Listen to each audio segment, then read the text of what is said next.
says, I want to call a new sequence for you, and I want you all to assess it.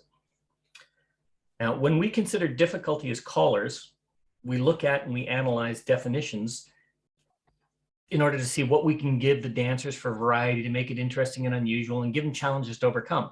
Unfortunately, too often we perceive that difficulty based on the choreographic nuances of the material we're presenting, but there is so much more than assessing a degree of difficulty. So as I said, this was presented in a caller school, and it's not my research, but it outlines a very important consideration, which is what we were going to talk about today. There was 8 different groups. They were told that a sequence was going to be called, and they wanted the dancers' impressions of the sequence. And this was the sequence. I'll just play this for you in Taminations, if I can. Where are we here? Okay. So this was the sequence, and remember, this was called just like it is, not prompted or anything else, and it was done for a reason, and this was just for research. So it's heads past the ocean, left swing through, I'm on fast, let's go back to normal here. Spin chain through, recycle, pass through, outsides trade, centers turn through, Allemande left, and promenade home. Now, it's a pretty straightforward sequence. It flows well. It's fairly easy to dance, but the dancers were given this sequence, called just like that, no additional flump or frou-frou, and asked to evaluate it. A basic group, nobody passed. Nobody was able to dance it. It was too hard. They couldn't, and they got to pass the ocean, followed by a left swing through, and then all the problems started, and then they got to spin chain through, everything just went gone. The next group was a mainstream group. Only 2 out of the 9 squares that were on the floor was way too hard. They didn't like it. A second mainstream group, there was 5 squares. Initially, they faltered on that left swing through, but they loved it. They wanted more. It was great. And they said, oh, give us more of this stuff. There was a plus group that this was called to, and it was a very, very solid plus group. Not a problem at all. They found it very, very easy. A second plus group was asked. There was 11 squares on that. It was too hard. That's advanced material. An A1 group, 6 out of 6 squares succeeded. There was little hesitation on the left swing through. An A2 group, 7 out of 7 squares succeeded. No problem. Little hesitation on the left swing through. I also must add on there, some of those in the A2 group also danced in the A1 group and had done this twice, so they knew what to expect.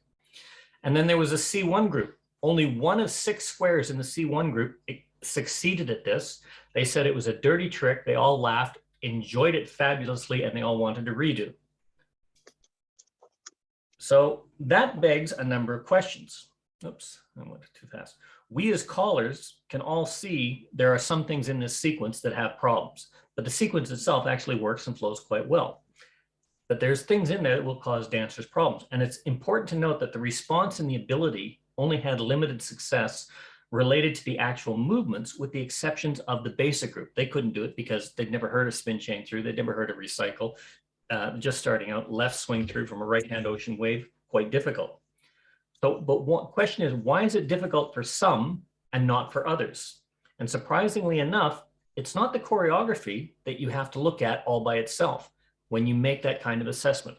The C1 dancers should have been able to dance that. 1 out of 6 squares was able to get through that. 5 out of 6 squares broke down, and they laughed because they thought past the ocean left swing through was a dirty trick. Why was that? And yet plus dancers and mainstream groups can succeed on that. There are reasons, and that's what we want to look at today. So in order to do that, we have to start with what we know. Now, we all know there's many factors that influence smooth dancing, and one very important one falls solely into the realm of good caller judgments, and that's the choice of choreography that the caller will use. It's a judgment call, but primarily one for consideration, where success is, of course, the degree of difficulty balanced with the material that he or she is going to use. For dancers, however, much of the technical secrets of choreographic workings and choreography is something that's locked away in a vault. That's for callers. It's like a car. They don't care how it's built or how all the parts work, as long as it looks good, it's comfortable to drive, and it works. It gets me from point A to point B, it works and it's comfortable. That's why it's important to know that when you're assessing the difficulty of movement, What you're actually assessing is the dancer's perception of that movement, which is influenced by a wide variety of factors. And many things have to be considered when determining whether a certain sequence is going to be perceived as difficult by the dancers. And we already know that dancers generally respond instinctively and automatically to choreography that's familiar to them. And they adapt more readily when it's something new is perceived and introduced from recognizable comfort zones in the choreography, which the dancers can identify with. We also know that when something is unfamiliar, the reaction time has a pause, even if it's just for a millisecond. And most experienced callers, when using less familiar or extended applications or conceptual choreography, depending on what group you call for, provide additional preparation time with things like lead times or the command times. Those things are increased, and often helping words are added to assist the dancers. Many inexperienced callers haven't developed that sense, and they try to repeat or emulate such a sequence or something similar, only to find that the choreographic nuances, only to find that the choreographic nuances become a nightmare for them. And it severely impacts that feeling of smoothness. This is because the dancers aren't able to respond automatically, and thus their perception of the choreography becomes not only choppy, but unsmooth, and by default, difficult to dance. Being able to pre-assess that dancer's perception is an especially important skill in calling patter calling. So callers have to be able to correctly assess the skills and the preferences of their dancers at any particular dance. And it's also important to accept that no two dancers' perceptions of difficulty are going to be the same, because this skill is complicated. Because the same group of dancers are going to have a different mix of skill and a different mix of preferences on different occasions, the caller has to use good judgment to provide dancers with a patter program that combines smooth flowing choreography with just the right amount of intellectual challenge. That means there's a lot of very sophisticated decision-making going on with callers. It's also why it's important to be familiar with the basic foundations of formation management, flow sequencing, and the basics of FASAR, formation, arrangement, sequence, and relationship. Most callers that fail in delivering patter with interesting but danceable variety fail because they lack these foundation skills, which are very, very basic, and by default, the capability of feeling that dancer's perception of the choreography they're going to use. As to the difficulty of the material they're going to use, they just don't get how the dancer's thinking.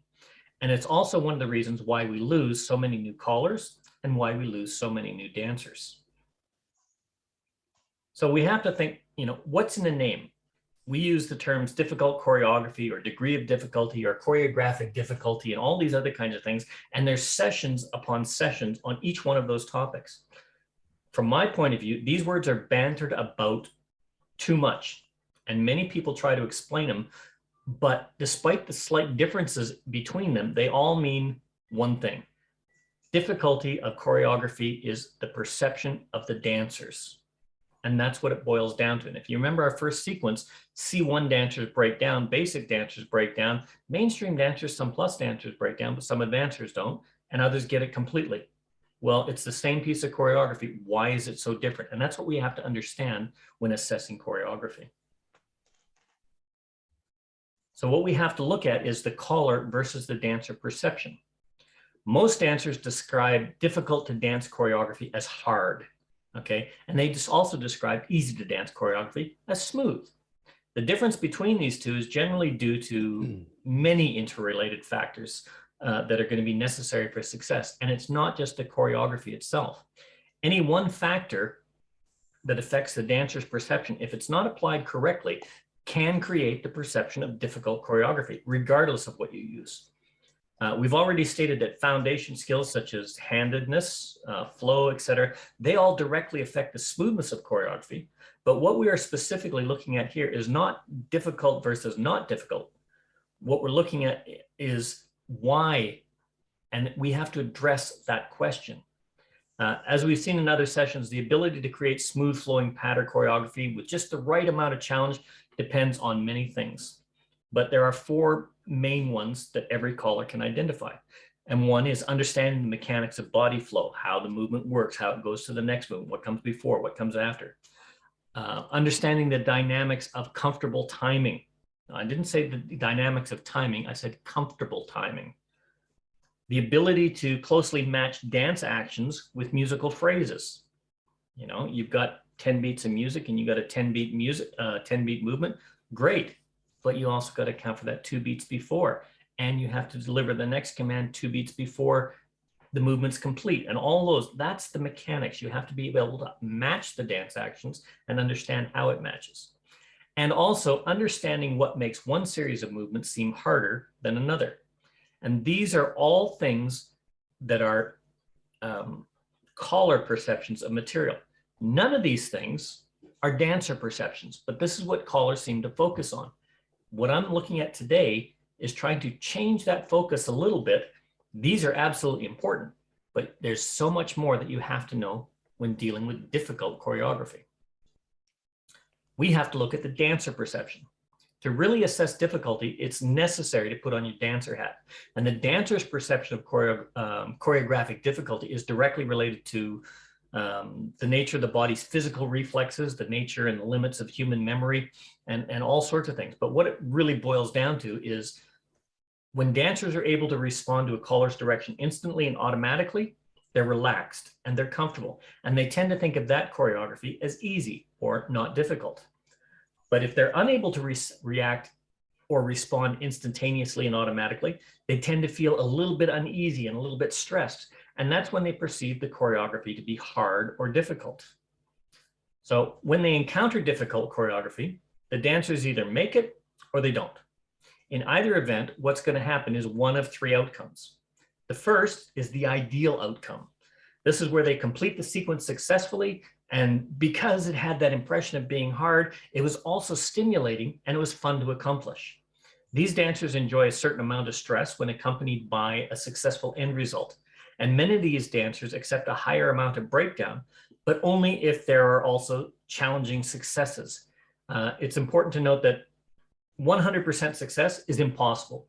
If you get dancers or you get a club that dances successfully 100% of the time, never hesitates, never breaks down, you're not trying and your dancers are going to get bored with you. It's like downhill skiing. If you get a ski instructor that said he hasn't fallen in the last 20 years, get a new instructor because that guy is not trying. The second group is dancers that successfully complete the sequence, but they found it too difficult to be enjoyable. For these dancers, the stress caused by the choreography far outweighs the pleasure of making your way through it successfully. These dancers tend to stay away from extended applications like that, and they try to shy away from the stress that produces the choreography. This is where a large niche market of the technical callers, well, it works. Well, technically I'm right. Here, I'll get you through this, and they'll walk you through the sequence over and over. You succeed at it, but you have no feeling of success whatsoever. That's a caller calling for himself. And finally, there are those dancers that do not complete the sequence at all. They can't successfully get through it. The square breaks down. And when this occurs repeatedly, the dancers find the choreography not only too hard, but impossible. And this type of choreography is rarely, if ever, pleasant or enjoyable for the average dancer. You know, if they're subjected to it without some kind of compensating success, they're going to leave the activity. It's also important that you have to understand that any particular dance and during any particular sequence, each dancer can experience all 3 of those situations at different times during that dance. It's also possible to experience all 3 of those situations in the same tip or the same bracket. It's the caller's responsibility to ensure that failure, which does happen, is compensated for, and if practical, by sufficient successes. If there's a problem, a hesitation, a balk, or even a breakdown, callers have to make success to get rid of that. If you leave it, it's just going to fester. If dancers can't find that acceptable balance of challenge and success, they're going to leave the activity. Now, most callers face the last 2 of these situations. You know, they get through it, but it's not fun, or they just don't get through it all. They face that regularly, and too often they don't recognize why it happens. And that's what's important. The reason is they don't fully understand the nature and the nuances of choreographic difficulty, nor do they understand why the dancers perceive choreography to be difficult or hard. They're thinking as callers, not as dancers. We as callers often discuss our pattern, even with ourselves, and ask during preparation, how hard is okay? Or how hard is too hard when we're doing all this? They're great questions. And we as callers answer those questions. But rarely do we take the time to say, here's the question, here's the answer. Why is that the answer? Why is this choreography considered hard? Well, you have to understand why choreography can be difficult. It's a skill that every caller has to develop, and it must start by learning. And you've got to learn what the dancers perceive as difficult, what the dancers sense as easy, and why the dancers perceive easy and hard in that way. When the dancers respond to a caller smoothly and automatically with no errors, they think of that choreography as easy, regardless of what that choreography is. The mainstream group that got through that sequence that we started, they thought, oh, that's easy choreography. Another mainstream group and a plus group and the C1 group said, that's difficult choreography. It's fun, but we enjoy it, but you know, that's a little harder. Why is it? It's not the choreography, it's the same choreography. So there's got to be other factors. When dancers respond smoothly, automatically with no error, they can also perceive it as boring. Well, it's not necessarily boring. It just means they haven't had that sense of stress that they've got to overcome. On the other hand, choreography is thought as difficult when it causes them to worry or doubt their ability to successfully complete the sequence. That causes stress and anxiety. And the stress is significantly increased if they feel that they're the ones causing the square to break down. Oh my God, what a terrible feeling. Oh, I better not dance because I keep breaking the square down. What callers need to understand is that for success, both success and stress are necessary. And the caller has to intentionally create those feelings. Successful callers learn how to provide a proper mixture of stress and success for maximum dancer pleasure. And that's what it's all about. It's not about the callers. It's not about the choreography. It's about the dancer's pleasure. So to look at that, we're going to look at the 10 most common stress-producing elements. Because if we understand these, it's a lot easier to find ways to get around them. So the 10 things, well, the first two are very obvious, but the remaining 8, not so much so. So let's just go through them one by one. First is unknown moves. If you remember at the beginning, we had that basic group and, you know, they haven't danced any mainstream except for a slide through. And we call spin, chain, through, and recycle. Ooh, of course they're going to break down. Okay, put this into perspective. Everybody just have a look at your picture on the screen. Okay, so what I want everybody to do is very quickly just picture a dog in a spacesuit, find that and put that as your background profile on Zoom. Now go. Okay, don't do that. But just thinking about doing that, you're thinking about Zoom and a background profile and all that. And I'm telling you to do something. You're familiar with Zoom, but now I'm asking you to do things which you haven't or may not have done. That causes a certain amount of stress. Well, that would be the same thing like me calling head square through, but on the third hand, you know, and this is on your third night of basics and you haven't even been taught to square through without any instruction and never having been taught that movement. Well, you have one outcome. Say goodbye to your dancers. Even if I take the time to walk them through it over and over the next step, I've created that stress and I didn't give them success. Say goodbye. An unknown move, don't use it. The next is known moves that are infrequently used or unfamiliar. Okay, this is a thought adjustment process. So it's me asking you to do something that you have not been prepared for, which causes you to stop and think if you're unable to react. Okay, so very quickly, everybody close your eyes. And when you're ready, I want you to all do this at the same time. Say the 7th letter in your name. Go.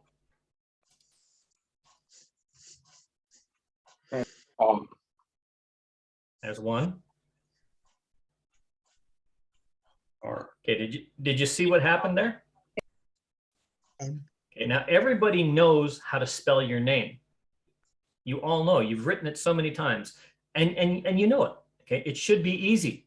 But what I did is I asked you to do that in an unfamiliar or an unknown format, causing you to pause and think and then cause stress for just that moment of hesitation. And then I watch people go, a couple of years, you know, spelling it out. And then a smile comes on you. Yeah, I got that. Okay, it's a little fun joke.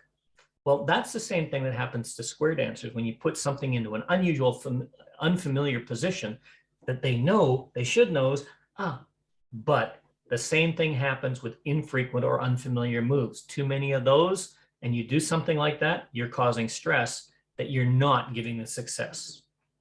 You're not. Another thing is known movements from unfamiliar locations, and that's quite a bit different than not being used.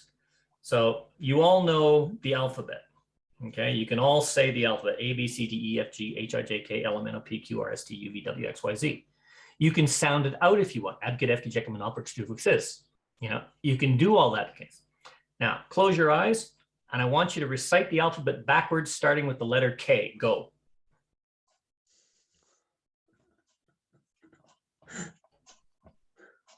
Can you all feel the stress of that pause? Okay. You don't have to do it. But the alphabet is known to each and every one of you. The order of the alphabet, I'm not changing the order, but it's unfamiliar because you've never used it that way. Even though I haven't changed the sequence of the letters, I haven't changed the arrangement of the letters, it's very much like calling to a group of dancers that has never been exposed to something from a different direction. Alaman left, turn partner right to a wrong way, thar, shoot that star.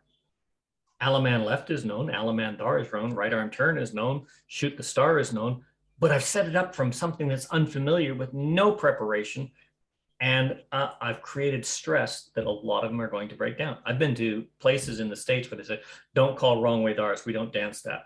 It's not part of the program. This is for a plus group. The fourth one is known movements from an unfamiliar arrangement. Now these sound very, very similar, but this is an unfamiliar arrangement, not an unfamiliar formation. Okay, so this is like the same, we use that alphabet analogy again. So using the alphabet sequence without changing the order, start with the letter J. I want you to go forward this time, but I want you to use every third letter until you get back to the start. Go. Panic, panic, panic, panic, panic. Okay, that's exactly the same as what happened with that initial square dance sequence that I showed you. You know, that's like me saying heads past the ocean, left swing through, extend, spin chain through, recycle, pass through. You know, there's your partner, swing your partner. It's about 4 steps home from there. All of those movements are familiar, but the arrangement, heads past the ocean, left swing through. So I've got, oh, wait a minute, I'm in a right hand wave. I've got the center starting. I didn't give any prep, girl start, left swing through or anything like that. Extend. I've done a left swing through, but I'm extending to a right hand wave, but it's not a standard right hand wave. I've got the girls on the outside. Oh, or, you know, I've got this, what the heck's going on here? Spin chain through. Oh, wait a minute, that's not the normal boys are working or, you know, but it takes me back to my ocean wave, recycle, pass through. Oh, look at that. Everybody's done these movements before, but maybe not from those arrangements. And that's why at every single level, there was different reactions, even though it's the same choreographic sequence. We as callers know that there are only 6 arrangements for dancers, okay? But it's rare to find a dancer that's able to dance even the simplest movements from all 6 of those formations without hesitation. There are some that can do it, but there's not a lot, at least not without hesitations. Dancers perceive choreography to be difficult when the caller uses movements from an unusual or a new arrangement which they have received little or no practice. Number 5, we're forcing dancers to remember too much. Okay, so like that alphabet question above, it's an, oops, what just happened there? Okay, I've lost my screen. Is my PowerPoint still up on your screen? Yeah, still here. Okay, good.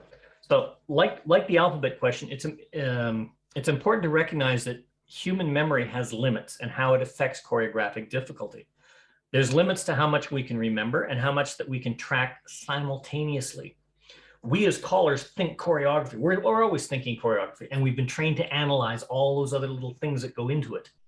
When we're dancing, however, certain part of our bodies work as a team. The ear hears the move, the caller calls, and then the brain decides what to do with that move, and then it sets all the things going to set the arms and the feet movement.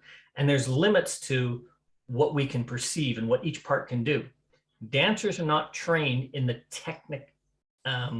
technicality of all of those nuances like callers, nor have they practiced it. So they have to remember, and their memory limits are very different than callers, and they're very different for different people on the dance floor. And they're very different for the same person if you change the circumstances. So you have to take all that into fact when you're thinking, does this dancer perceive this as difficult? Okay, so we've talked about the memory, but we also have to say dancers are trying to keep track of too much. Again, they're very similar, but they are quite different, and I keep them separate for a reason. What we're adding to this, remember, add to that music that may be too fast or too slow. Add call stacking or things like that. The brain can easily become overloaded and unable to process the incoming information fast enough to provide instructions to the feet and the arms.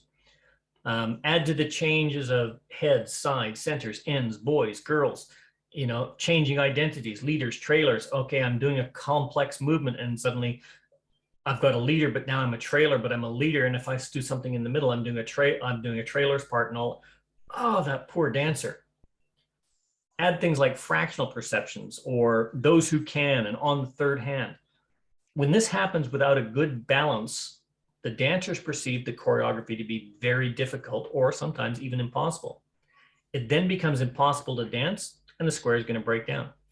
Even the simplest things can cause this effect. Okay, so consider this. How many of you have ever called heads square through, touch a quarter, scoot back, swing through? Nice simple combination, not a big problem with it. Maybe a little bit of flow issue, but pretty straightforward. Most dancers will get that. Now, swing through and scoot back are very, very standard.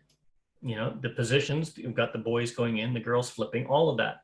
I'm just going to change that sequence a little bit and add on to it and go head square through, touch a quarter, scoot back 3 times, but swing through twice after each scoot back. Go. What the heck just happened there? It's all the same standard position. It's all the same sequence. They've all done the swing through. They've all done the scoot back. But chances are that's going to cause very serious problems. And it will be viewed as very difficult for the dancers because I'm like, okay, scoot back, then I got to swing through, then how many times is that? And I'm trying to force them to remember so many things and add on to that the music. That means they're trying to keep track of too much. That's your job as a caller. That should never be the dancer's job. Number 7 is important, and we don't spend enough time on this, and that's anticipation. We've had a session on it, but this anticipation is also one of the things that causes dances to be difficult.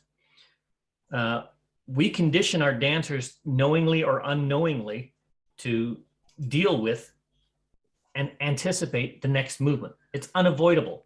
However, most dancers have been conditioned to anticipate if certain movements are called, other certain movements are going to follow. For example, everybody just as quick as you can, give me the next call.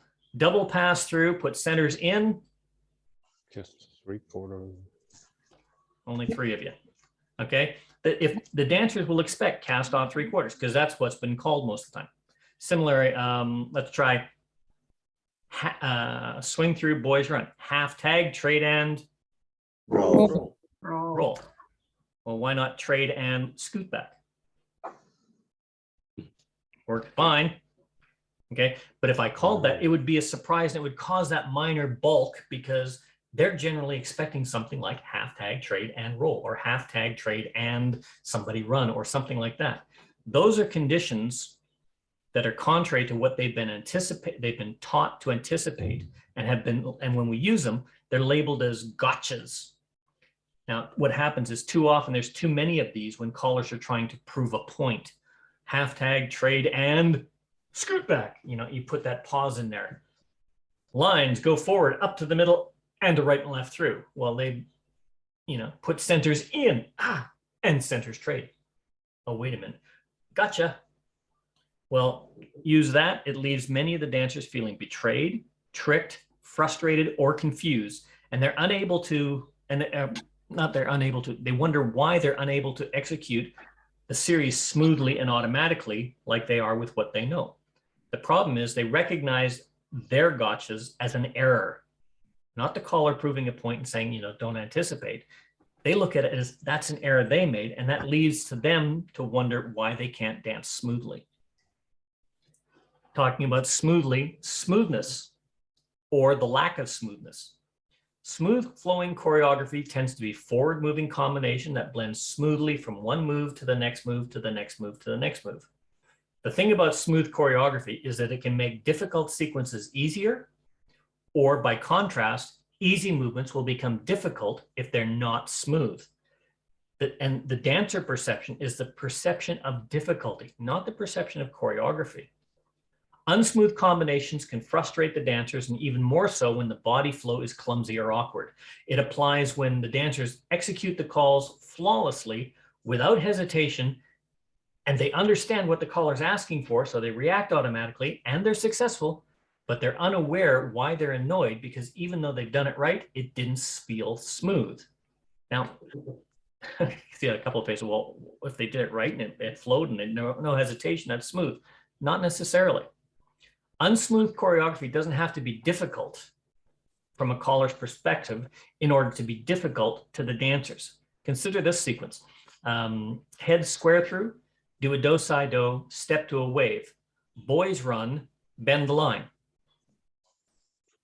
Ooh, I love the face. Ooh, you know, I love the face. It's not difficult. Most dancers will dance that undoubtedly, and they'll execute the sequence properly and accurately. The combination, however, is absolutely terrible. It's got terrible flow and all these other kinds of things that are wrong with it. The combination is unsmooth. However, and many dancers might think, I know these movements. Why is this difficult? And they don't get a chance to process this, because after that bend the line, they're in a right and left through and they're moving forward to the next 2 or 3 movements, but their mind is still thinking, why did that feel rough? I've danced boys run, bend the line so many times. Because I've set it up to be a nice simple sequence of movements, simple movements, but it wasn't smooth. And that goes into the next one, which is number 9, dancer's sense of what is right. Most dancers have the perception of what is right and what is wrong, especially when they're dancing. And that is generally recognizable formations like lines or boxes with the normal boy on the left, girl on the right arrangement. That just feels right to them because that's what they've been taught. If they end in other positions and they're left there, there's this desire to fix it because it feels uncomfortable. Often, even when they're right, it still doesn't feel right to them. So what happens is this creates stress. The stress is involved, and stress in the movement gives the dancer that perception of difficulty. This gets exacerbated or made worse if they're left in that wrong position. And I say wrong position because they're feeling their perception, if they're left there for a long period of time. Well, now we've all been there calling a dance and the caller's calling and we're left in that position and we suddenly, well, you know, oh, maybe I should be on the other side, and corrected that perceived mistake in our dancing careers at least once. I know I've done it a number of times.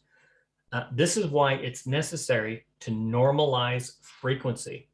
Any caller that's been calling for a long period of time that makes difficult choreography seem easy and gets you through it, you'll notice when they take you into something unusual, they take you through it and they get you to something normal comfortably. It gives that feeling of having done something difficult successfully, and it gets rid of that success. It's, you know, the carrot at the end of the stick. It's that piece of chocolate after a job well done. It's the lollipop after the dentist office. You know, well, I wouldn't use that one because dentists give you lollipops to create more cavity for business. Well, actually, it's a good analogy because callers create lollipops after tooth extraction because they want you to come back. Okay, but we want them to come back on their own, not because they have a problem. And the final one is the most common. This is compounding the degree of difficulty or that perception of difficulty by combining any one of those first 9 elements. Dancers are very capable at handling 3 or 4 difficulty factors in a sequence. Okay, they're more than capable if you stack 2 calls together and you know there's a little hesitation in that. Oh, you put them into the other position and then you're using it in a different way. Well, that's 4. That's pushing the boundaries. Add to that a 5th or a 6th, and that perception of difficulty goes from easy, 2, 3, 4. Okay, this is getting into my realm, my comfort zone. And then suddenly we add more. It increases exponentially. It doesn't go 1, 2, 3, 4 in difficulty. It goes 1, 2, 3, 10, 20, 30, like that. Consider it this way. If they consider the sequence of moves to be difficult because it contains a move they don't dance often, that series is going to seem even harder if it's done from an unfamiliar formation. It's going to seem even harder if it's done from an unfamiliar arrangement. And it becomes even more difficult by modifying the definition. Let's just flip over to plus for a second here. And one thing that I heard recently was load the boat, but the center stop in a wave, or spin chain and exchange the gears. But when the trailers meet, turn through and step to the end of a wave. Not a big problem for most people, but from a dancer's perception, I'm suddenly, well, wait a minute, I'm on the end facing out, I'm doing the 3/4 turn. Okay, so I'm in the center, I'm a leader, but oh no, wait a minute, now I'm a trailer, now we're following this long chain, but then I've got to do a turn through and go back the way I came. I haven't been trained for that. Okay, we're asking the dancers not only to remember the definition, but adding on a variation which is unfamiliar, and then making them assess, am I a leader, a trailer, am I a center? What am I at each part of this movement? And how far is that fraction from the offset position where I got to do this turn through, and so many more things. Well, I've just increased that degree of difficulty significantly. This type of choreography will be perceived by most dancers as difficult, and therefore it requires extra clear and properly timed delivery. Most callers recognize this as difficult, but few take the time to actually ponder why this is difficult. They just say, oh, well, it's a change in the choreography. What's it doing to the dancers? Recognizing that the dancers are having to make multiple and nearly simultaneous decisions is going to help the caller realize the importance of proper delivery and help to improve the dancer's success. And there's many other elements to the degree of difficulty, not just these 10, but these 10 are the most common that are encountered by today's dancers. They're also all the elements over which the caller has complete and can maintain considerable control. They've also been a major influence in determining the types of choreography that dancers have been conditioned to accept. So remember, difficult choreography remains difficult only as long as the dancers think it's difficult. And it's been demonstrated that even the most complex multi-decision choreography can become easy if it's danced often enough. New moves or unfamiliar formations can also be perceived as difficult when first introduced, but become easy when danced enough, or you get the right help in there. Even multi-component moves appear less complex with repetition. Spin, chain, and exchange the gears is not an easy movement, but with repetition, it becomes so. In addition, dance sequences with unusual fractions or unfamiliar concepts or special modifiers, when they're accomplished routinely by dancers, and they've had the opportunity to use them frequently, it becomes more familiar. Square through, but on the third hand, do something, all those other kinds of things. So now that we understand those basic elements, it's important to consider how to achieve that success with difficult choreography, because we need to use difficult choreography from time to time. It's important to note that I have not said technically difficult or bizarre or outlandish freaky choreography. All choreography can be difficult from a dancer's perspective if it hits one of those 10 elements, and even worse when it hits multiples. Recognizing and dealing effectively with difficult choreography is a challenge that most callers are going to have to face. And if you have one, you can deal with it, but you have to look at it to say, how difficult is this? What is making this? We already know that difficulty is subjective and different for each dancer, and it's very hard to define. And we already know the 10 basic factors because we just went over them. What we have to consider now is that during any particular sequence, that dancer can be placed in one of those 3 spots of how they're going to dance that piece of choreography. And those 3 spots, well, the 3 groups actually, are the group that's going to make it without any help, the group that's going to make it with help and is happy about it, and that group that's not going to make it, no matter how much help they get, they're not going to get through it. It's also important to remember dancers can easily move from one group to the next group to the next within a whole dance, or even within a single tip. The movement is based on their ability to cope with these factors that influence the difficulty, and it's up to the caller to determine how much or how little help is going to be appropriate for the dancer's success. So although we've identified the 10 common factors, the 4 most common factors that callers use to make square dance choreography is through the use of unfamiliar moves, unfamiliar formations or arrangements, an unusual use of the rules, bending them, or even sometimes even breaking them, or any combination of those first three. Some callers don't even recognize that they're adding difficulty at all when they use these elements, and it happens more often than it should. You know, they just don't see it. Recognition is absolutely important. It's important that if the caller intends to add difficulty, then that caller needs to be in control of that difficulty that he or she is adding.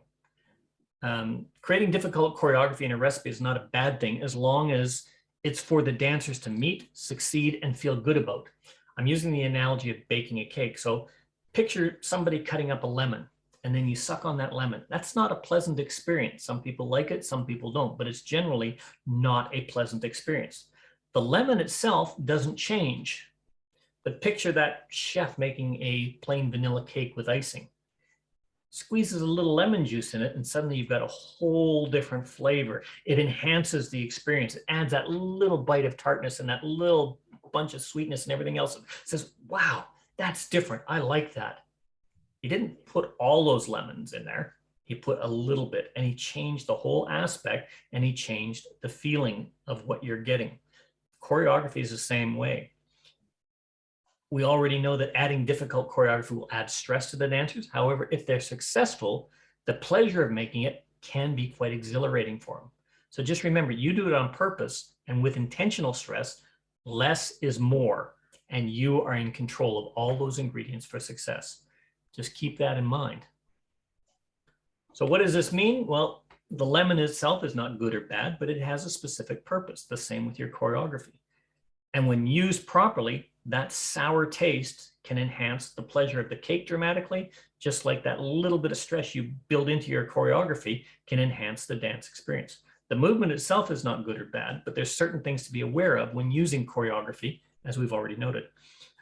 What it means is the caller's focus in all aspects should be on dancer enjoyment. By default, this means the purpose behind deliberately using difficult or extended choreography should be to increase the pleasure of the dancers, not the caller's interest, the dancers. And the goal is always to provide smooth flowing, interesting dance material with just the right degree of difficulty. Any caller that is able to do this or provide perfect or near perfect mix is a true artist. It can be done, but it's not easy. Success with this programming technique, and it is a technique, requires a sophistication and understanding, appreciation, and knowledge of the fundamentals. And those fundamentals that are inherent are formation management, flow sequencing, and all those other little things that are caller skills that are generally taught, but only mastered through experience. It should be noted that adding difficulty is a technique, and it's a technique that is not for the new or the novice caller. You start small, you build big. Well, you've got to learn those foundation fundamentals first, and then you can start small. Understanding this, however, will benefit all callers regardless of their calling ability. The sequences used to implement the programming can also include complex choreography, unusual formations, unusual starting positions, surprise get-outs, modifications of the definition, unusual use of the rules, and all those other factors. Okay? Stretching the dancers to the limit of their ability is not hard. It's really easy to do. Taking them there, but keeping them from going beyond that and then bringing them back down with that feeling of success, that's what this technique is all about. And remember, it's just like the lemon. Less is more. Finding how much is needed is a good technique, and it's a technique gained with experience.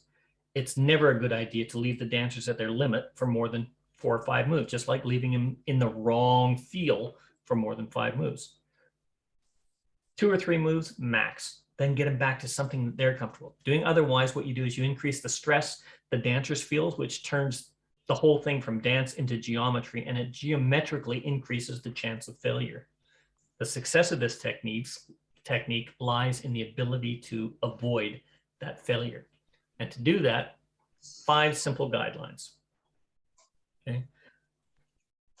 There is a higher potential for success if you look at these 5 simple things when you're calling. First is quick resolution. Okay. There's 2 primary advantages to having a correct resolution immediately following difficult choreography. First, what happens is the dancer's stress is immediately released and it heightens the pleasure of, we made it. Second, and perhaps more important, the chances of success are increased because they're no longer feeling I'm in the wrong spot. Dancers' pleasure is increased because of that sudden and unexpected stress release.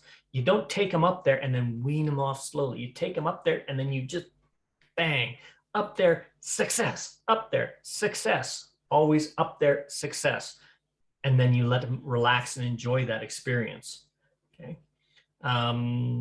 The chances of success become greater if there's when there's a tendency on the part of dancers to relax a little when they realize the hard part is over. That's why an Allemande left is so important. That's why a right and left grand is so important. It gives them the chance to relax because the hard part's over.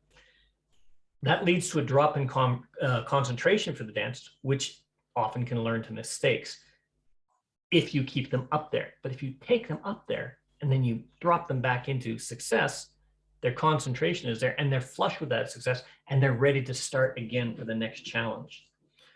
Callers need to be aware that this potential, for mistakes and adjust the delivery of all the movements in a way that retains the attention of the dancers. Okay, so you've got to be able to do that. And the fastest way, the best way is take them in, give them that little bit of stress, get them back to normal and tell them they did it.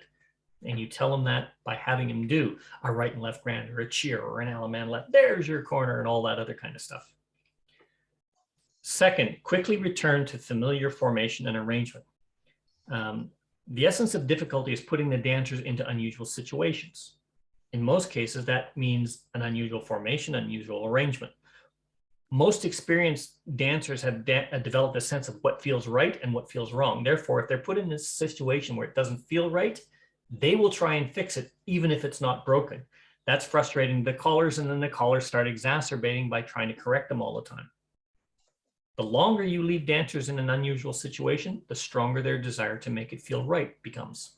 The tendency to fix it will increase and increase and increase. And the goal of the caller is to have the dancers overcome this desire and bring them to the successful conclusion. And the best way of doing that, get them out of there quickly. Okay, help increase the stress by using little clues and things in there. Like you set up something that's a little bit different. You might say, okay, make an ocean wave, boy, boy, girl, girl. Oh, wait a minute. That takes all that stress away, even though the formations. Or Ferris wheel, boys in the middle. Oh, wait a minute. Okay, I'm with a boy. I should be in the middle. I've eliminated all the stress of the next potential move because I've told them they're in the right spot. It's important, however, even if you do that, you don't leave them in that unusual position for more than a couple of moves. This allows them to experience the stress and then experience the release and the relief of getting back to familiar terminology. Number 3 is building from the known to the unknown. Okay. If your goal is to introduce a new application or an extended application of something, practice it from a familiar setup. Okay, and you want to expand it. The best example for this is recycle, and everybody talks about this. So you set it up, most people set it up standard formation arrangement, boys on the outside, girls on the inside, away you go. The next logical step is to set up boy, boy, girl, girl, or girl, girl, boy, boy waves, right hand waves, because the wave is familiar, and at least 2 of the 4 dancers and 2 on each side are doing the part they're familiar with. And boys dancing as boys, girls dancing as girls. The dancer's saying, okay, I'm dancing the girls part, I'm dancing the boy. We all callers know that's not true. We'll never change that mindset. But it's familiar and they know they have to make that change. And then we do it again. The clue, boys are on the inside, girls on the outside, or, you know, follow him, follow her. All those things help. The next logical progression is set up a girl, boy, boy, girl setup. Now they're all in unfamiliar positions. The next thing is we'll set up from a left-hand wave. Well, we take it back to what they know. We set it up in a left-hand wave with the girls on the outside because we've already done girls on the outside, but we end up in standard normal couples at the end of the recycle because we're going the opposite direction, but we're going from the unknown to the known. That's taking the known to the unknown back to the known. And that's very, very important. Number 4 is providing help. Okay, and this deals with the use of helping words or little indications like that. Helping words can include things like direction or hints to assist the dancers on the formation, the arrangement, the position, who's with who, like we've already said. And they fall into 2 categories. One is cluing, and cluing helps to provide dancers to find the correct formation, arrangement, direction, etc., without giving them the definition, without telling them, things like in your left hand wave, or look at your facing diamond, or boys in the center with a left hand, or girls on the end facing in, that kind of indicator. It's not part of the definition. It's just telling them where they are. The second part is cueing. Cueing is when the caller provides directions in which part or all of the definition are included, like do passo, turn partner left, corner by the right, partner left, courtesy turn or partner left to an elemandar, scoot back, boys turn through, scoot back, girls go in, these kinds, like fan the top, centers 3, ends move up. All of those things are cues. They're not, that's cueing, which is very different than cluing, because you're telling them what to do in the movement and getting them through that. The secret to both of those is weaning them off. And when you do this, the other thing that's important is the timing and delivery of either those cues or the clues is absolutely critical. Because most dancers today tend to listen for direction and then react to those directions. If the timing of the cue or the clue is delayed, then the dancers are going to misinterpret that cue as a new direction. So it's something that really needs a lot of practice. Okay? And use of both cues and clues can help the dancers succeed with difficult choreography. But you got to remember, don't provide too much, don't provide too little. Find that balance. You don't want to have a conditioned anticipation that they're not going to move until they hear the words, load the boat, centers, pass, face out, touch hands, partner trade, pass through. If you call load the boat and you don't say that, they're just going to stand there. That's your fault. That's not theirs. And the last one is the use of extra time. Okay. Callers can provide additional lead time by delaying the delivery of movements. You don't want to do it too much, but you provide the preparation. You're going to do this in a couple of beats of music, and then they'll drop the command and you've got another beat of music for your mind to process it, but you're giving that little bit of extra time. This doesn't mean taking 20 beats to do a 10-minute movement. Betsy Gotta in one of our sessions said, if you need 20 beats of music to teach a movement, then take 20 beats. But if it takes 10 beats of movement to dance, give them 10 beats of music. Give them a little extra time by setting them up for success, a little bit of time for letting them feel that success at the end, finishing with, say, a do-si-do and giving a little extra time on the do-si-do after a square through or something along that line. Okay, that way the dancers feel the perception of overcoming that hurdle successfully because you've given them the time to do it, but you've also made them dance in time with the music. How to succeed with that? You give them a prompt, like picture, if you will, heads star through and then same heads past the ocean. Terrible choreography, but it just sets up that wave within, or what I call the I-beam formation. Now, sides working down the wave with each other, do the right and left through all the way across. Okay, I've given them the time to get in there. I've told them what I want to do, and I know, and they know they've got to go all the way through. That's going to be impossible to dance what I called sides of right and left through, but by saying it that way, I've given extra time for success and made my objective clear. Then I could say sides do another right and left through, centers hinge and center boy run, and now we're all in the corner box, and so on and so on. So consider this. Heads lead to the right, not a problem. Right and left through, veer left, there's my two-face line. Girls cast right 3/4. Okay, oh, wait a minute, what have I got? I got a wave between 2 points. Okay, to those of you recognize them in diamonds. But then if I say, in your own little group of 4, circulate forward to the person in front of you. Now, everybody back up 2 steps, do the right and left grand. Wow. So after we do that little circulate, or the diamond circulate, each man's original partner is directly behind him in the diamond. Okay. The sequence that I'm calling, I'm giving the dancers that little bit of extra time. And now the dancers are feeling, oh my God, what's he calling? This is unusual. I'm not used to this. They're feeling the stress. Everybody back up 2 steps. Most dancers are ever told back ups, that creates a little bit of confusion. That feels a little bit of stress, and they're trying to figure out, what is he thinking? And then suddenly, there's your partner right and left grand. I've dropped all that stress right off. Oh, wow. Hey, that was neat. I did that. They're going to want to do it again because I've returned that to normal very quickly. I haven't made it difficult. I just added that stress by the way I'm delivering the commands. Okay. If I think heads past the ocean, swing through, extend, swing through, centers run, couple circulate, Ferris wheel. At that point, we've got normal couples on the outside and half sashayed couples on the inside. Leave them there too long, somebody's going to fix it. All of those other kinds of things. So, I could call centers right and left through, zoom. Not the best choreography, but then I do a centers turn through, or sorry, not turn through, centers U-turn back, Alaman left. I've taken him from here's a weird, I'm doing this half sashayed, everything else, U-turn back, oh, there's my corner. Thank God I'm here where I'm supposed to be. These are all things that you as a caller have direct control over. So in conclusion, callers have to recognize when their choreography is becoming too difficult for the group they're calling. And that requires a certain amount of experience and a sensitivity to the feelings of that group. If choreography contains too much puzzle solving without a sufficient amount of success, the dancer's experience is going to suffer.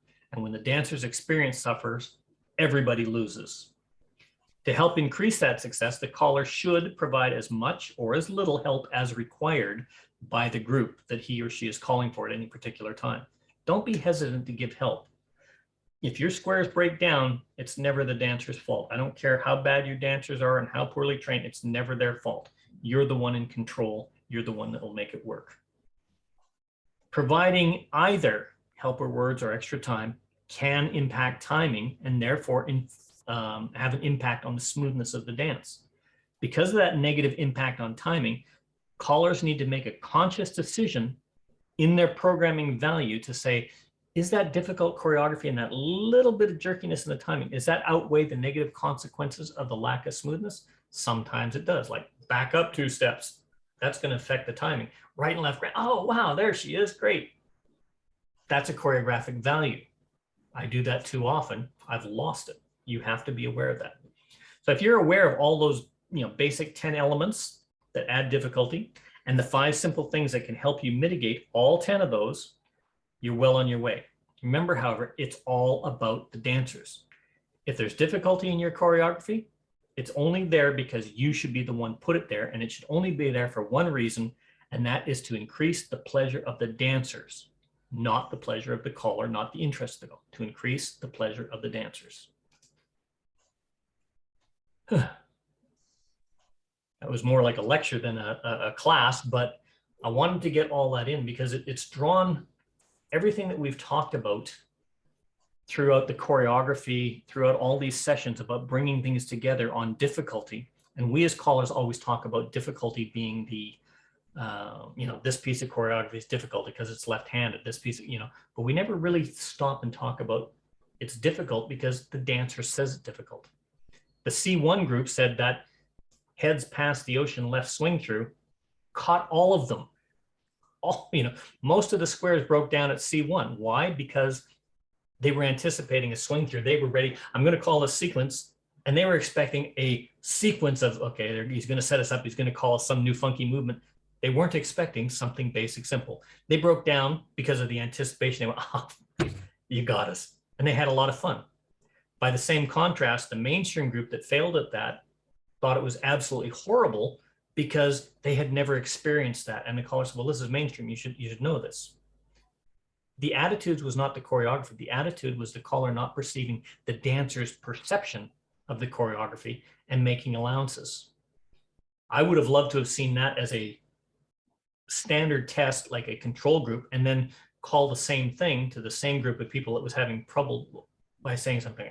Heads past the ocean, center start, swing through.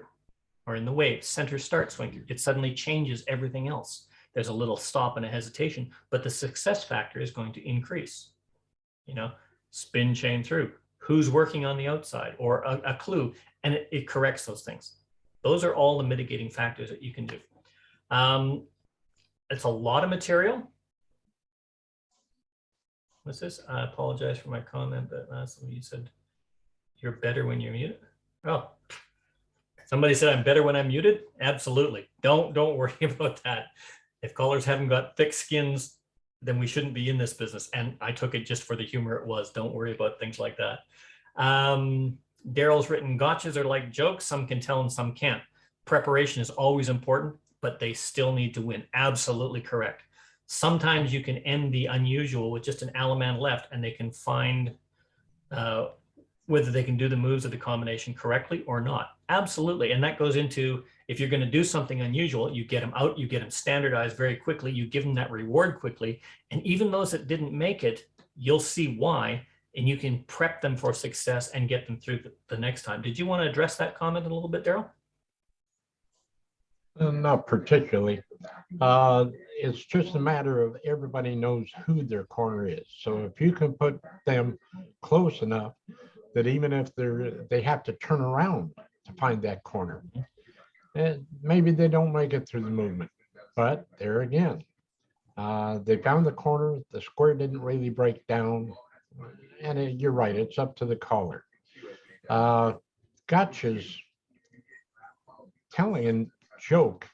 Some people, and I know some callers that told some pretty bad jokes. I may have been one of them myself, for that matter. Not you, Brian. Don't raise your hand. But in any case, jokes, some people can tell them, some can't. Approach, prepare the dancers for success. Something like from corner box, right and left through, half sachet, pass through, right and left grand. Well, I wouldn't call that, without saying shake hands, do a right and left grand. They're looking for somebody to shake hands with. Does it take a little extra time? Yeah, I guess it does. But guess what? You can get 100% success with something like that. And that goes exactly into what I was saying right at the end there.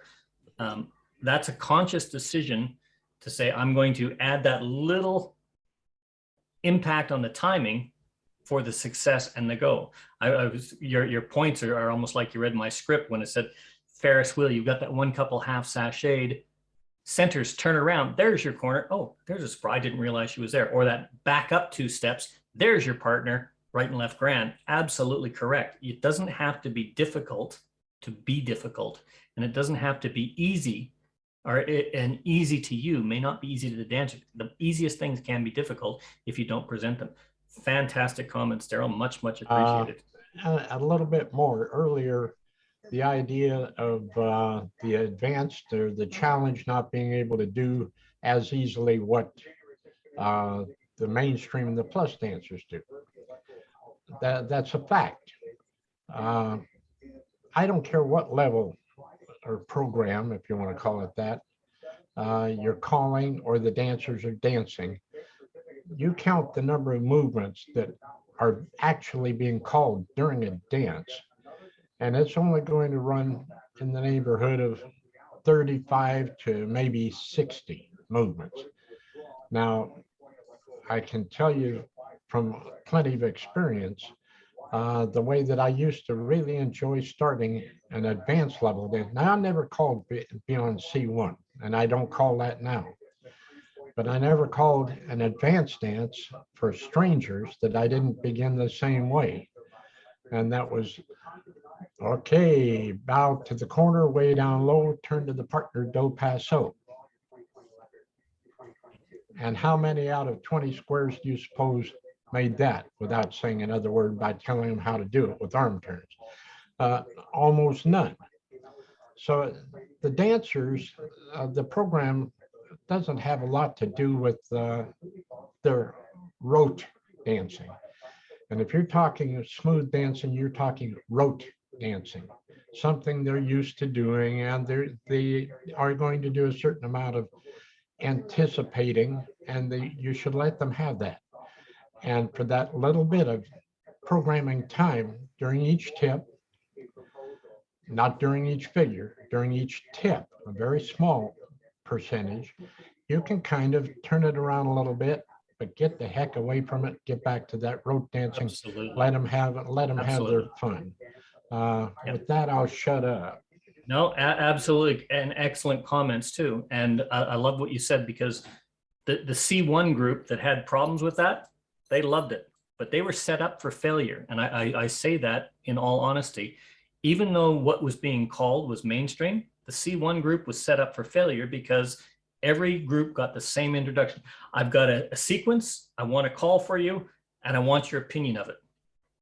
Now, if I go to a challenge group and I say that, they're expecting something, okay, pass the ocean, do this. They're expecting something weird, and they anticipated getting to a setup, and the immediate, and what was it? The left swing through. Almost all of them balked on it, very quick and easy fix, but it was just one of those things that just happened. And the reason it happened, they were expecting something else, and they were anticipating, probably because prior to that, the caller had used a similar type, pass the ocean, extend, or pass the ocean, swing through, and set up for something else. I don't know. I wasn't there at the time. At the mainstream groups will say, yeah, we do this all the time. That's great. And as Daryl said, that's rote. They do it all the time. That's why they have success. But you go to an open dance and call that, you're not going to have success. Excellent comments. I had Alan waving his hand, but Betsy's got her hand up. So I'm going to start with Betsy, and then I'll come right back to you, Alan. One of the things that we're talking about patter, but in a singing call, if I change the figure for variety, I will make, I think it's going to be more difficult, I make that figure the last one, because then I can say swing your original partner and promenade and give the dancer success. If they're anywhere near their partner, they've got a chance of finding them. I don't guarantee it, though. I've seen it happen where they didn't. I generally don't change singing. I like one singing call figure in a tip, and I will use two if I'm doing a relaxing tip. I'll use two very similar figures that I will use in my patter. But what you make a comment there is absolutely correct. Singing call figures and patter calling are two different beasts, but the principles of difficulty remain the same. If you're going to introduce something, you don't want to introduce in a singing call, because that's a reward. If you're going to give a novelty and you want to add that little bit of stress, you're going to do it in such a way that they are going to succeed, or they're going to be so near to success that they can't help but feel, oh, I almost made that mistake, but thank God I got it. Oh, I feel good about myself. And that is absolutely correct. Excellent comments, Betsy. Thank you. Alan, you had your hand up. Yes, I was just going to build on what Daryl was saying.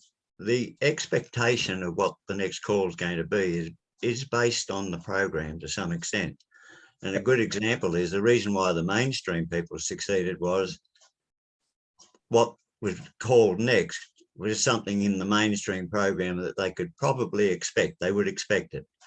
Where the advanced group were probably, if you called a pass the ocean, they're more likely to be expecting a chain reaction or something like that. So that's where the program affects the expectation. Well, I hadn't actually thought about it that way, but absolutely correct. I was looking at, because there was two mainstream groups. I knew one of the groups. I didn't know the other group. One of the group, they dance mainstream inside out, upside down, and backwards constantly, and that's normal for them. They had no problem with it.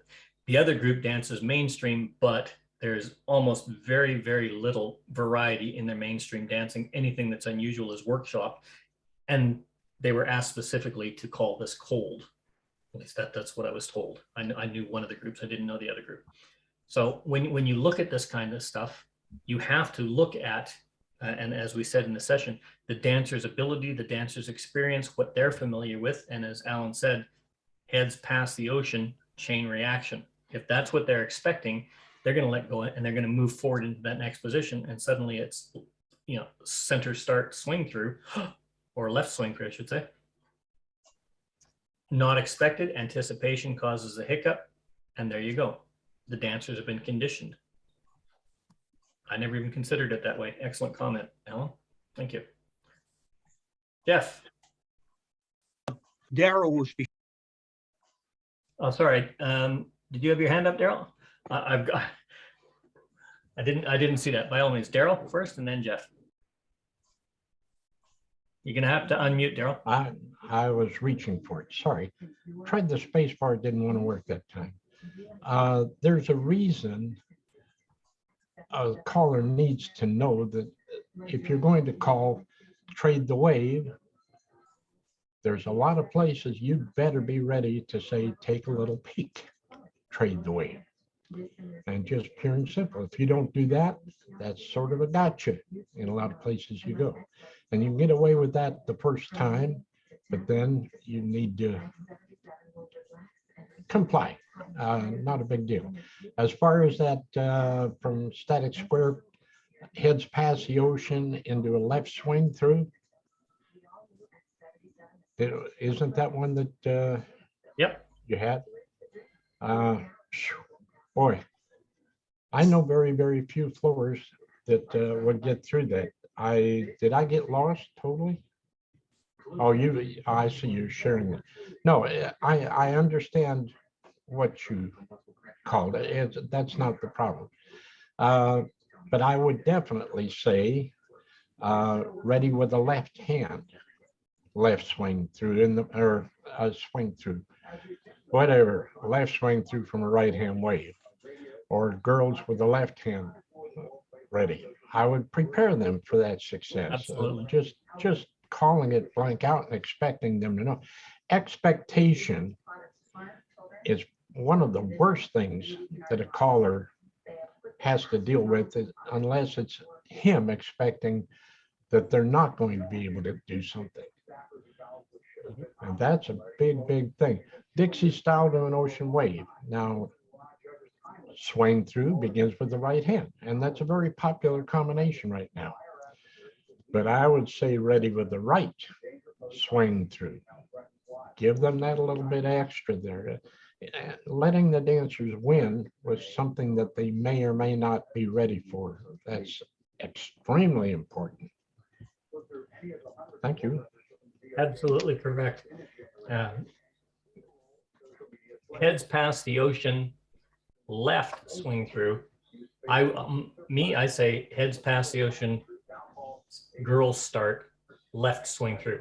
Exactly the same as Daryl was saying, Dixie style to an ocean wave, center start, swing through, and then I finish it usually with a chain down the line or something like that. That takes them from the unusual to the usual right away.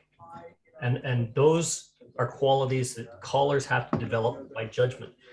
When you're looking at something like Taminations, fantastic program, very good for looking at what it is you're doing, but Taminations doesn't give you the dancer's perspective. It gives you the caller's perspective of this choreography. And as callers, we look at choreography, we understand it, and we see, oh, that works, that works, that works, that works. But from a dancer's perspective, I'm changing mindsets. So use your material wisely, but if you get into something and you see something's half sashayed and you're using a program to write your choreography, if you see something half sashayed, you know that within 3 or 4 movements, everybody should be back to normal. Little things like that. Think in your choreography. You notice when I'm typing in Taminations and some of these things, I always put in brackets, center start, and then I'll write swing through. So it comes up on the choreographic feed. Those are the little kinds of indications that you should be thinking about as a caller to, as Daryl says, making sure that your dancers win all the time. Jeff, you had a comment. Yeah, well, firstly, I think people that are dancing higher levels should put themselves back into mainstream now and again to keep up with it, because they lose track. They're too busy thinking how good they are. And I think they've got to, you know, refer to mainstream and dance mainstream as well. And the other thing I was going to mention, that we overdo up to the middle and back. And that, to me, is something that'll bugger up timing more than anything else. You know, also the swing through out of a left-handed wave is executed a lot more frequently, I think, than from a right-handed wave left swing through. And that works very well. Yep, absolutely. There are a number of things, and this is where you get the familiar move from an unfamiliar position or an unfamiliar arrangement. It is familiar to you, and little things like a cue or a clue, as Darryl was saying, as Jeff just said, are going to enhance and maximize the dancer experience by creating that stress and then giving them the reward. Well done, well done, well done. And that's what you want to achieve. You want that well done, well done, well done. And not you feeling well done, but the dancers feeling, I did well. Good job, me.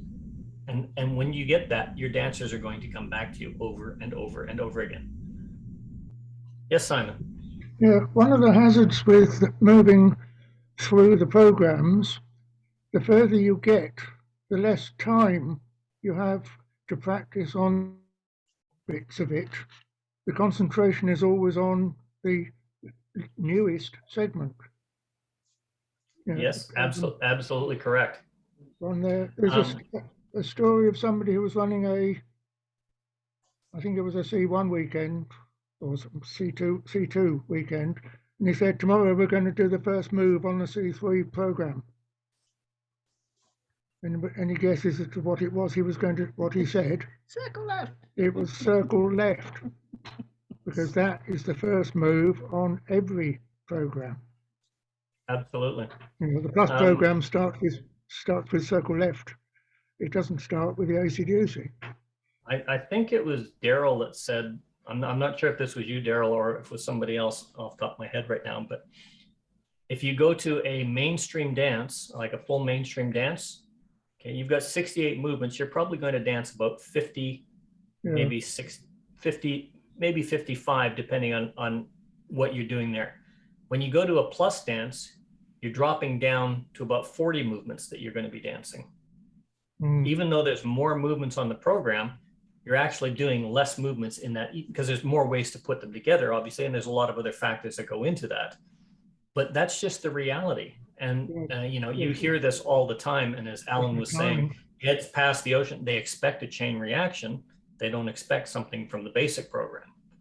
And that's perfectly normal. But what your point is absolutely valid. The first movement on every program is circle left. And each caller should have that list to make sure that they enhance their choreography and their presentation over time to include the movements from all the programs. Sometimes, you know, it may require a lot of work to write new stuff. And this is where programs like Caminations or Colorama or your Checkers are really good, because you need to, at that level, start getting programs that not only use, you know, ASO and, you know, reverse spin the windmill or whatever. I don't dance A2, so, but you know what I mean. That use them as much as they use left swing through from a right hand ocean wave, that use things like circle left or do pas so at a challenge level dance.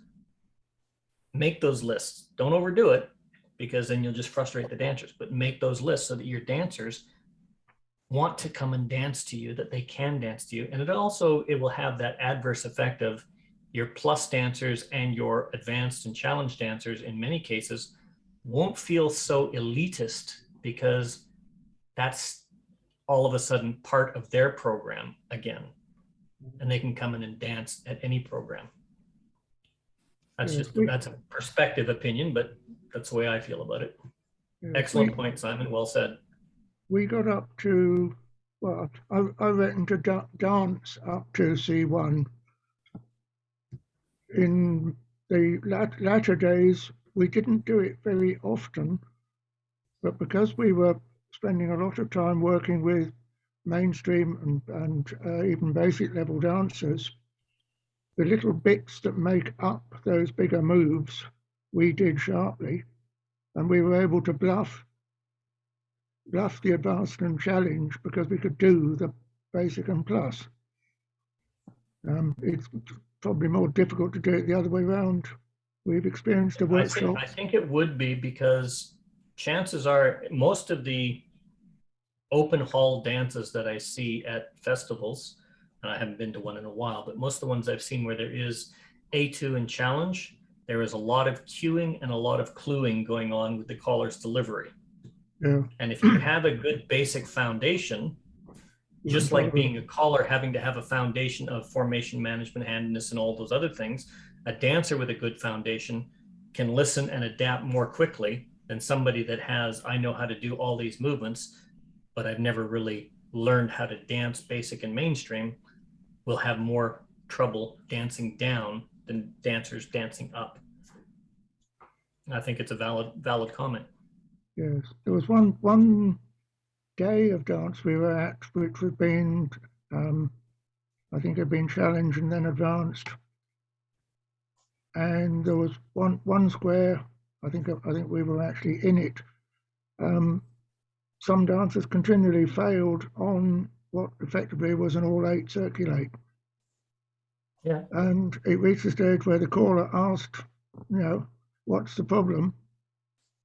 And I caused slight ripples by chipping up and saying it was the mainstream.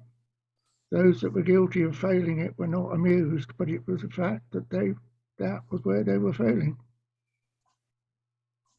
Yeah, and the The centre's unfortunate, part of a split circulate. Do they go the out facing centre? Mm. That's always the one that's difficult to decide which way to go, isn't it? yeah, well, if you say do the center's part of a split circulate, who are you addressing that call to? Yeah, right. You have to, and this is why things like that will break down. You may have it clear in your head, Yeah. but you only want the center 4 to do their part of the split circulate that they would do with the outside 4. And unless you make that clear, you say do the center's part of split circulate, who are you addressing it to? Because there really is no center's part in a split circulate. Yeah. You know, a good example would be, okay, if I called heads pass through, everybody here could do heads pass through. Okay.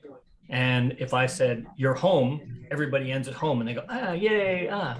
But suddenly I take everybody here and I call heads pass through, lift off butt, crossfire, wind the bobbin, crisscross the deucey, oddly tandem swing and mix, single checkmate, tandem twosome, do a half zoom, center box only counter rotate, everybody ease off and you're home.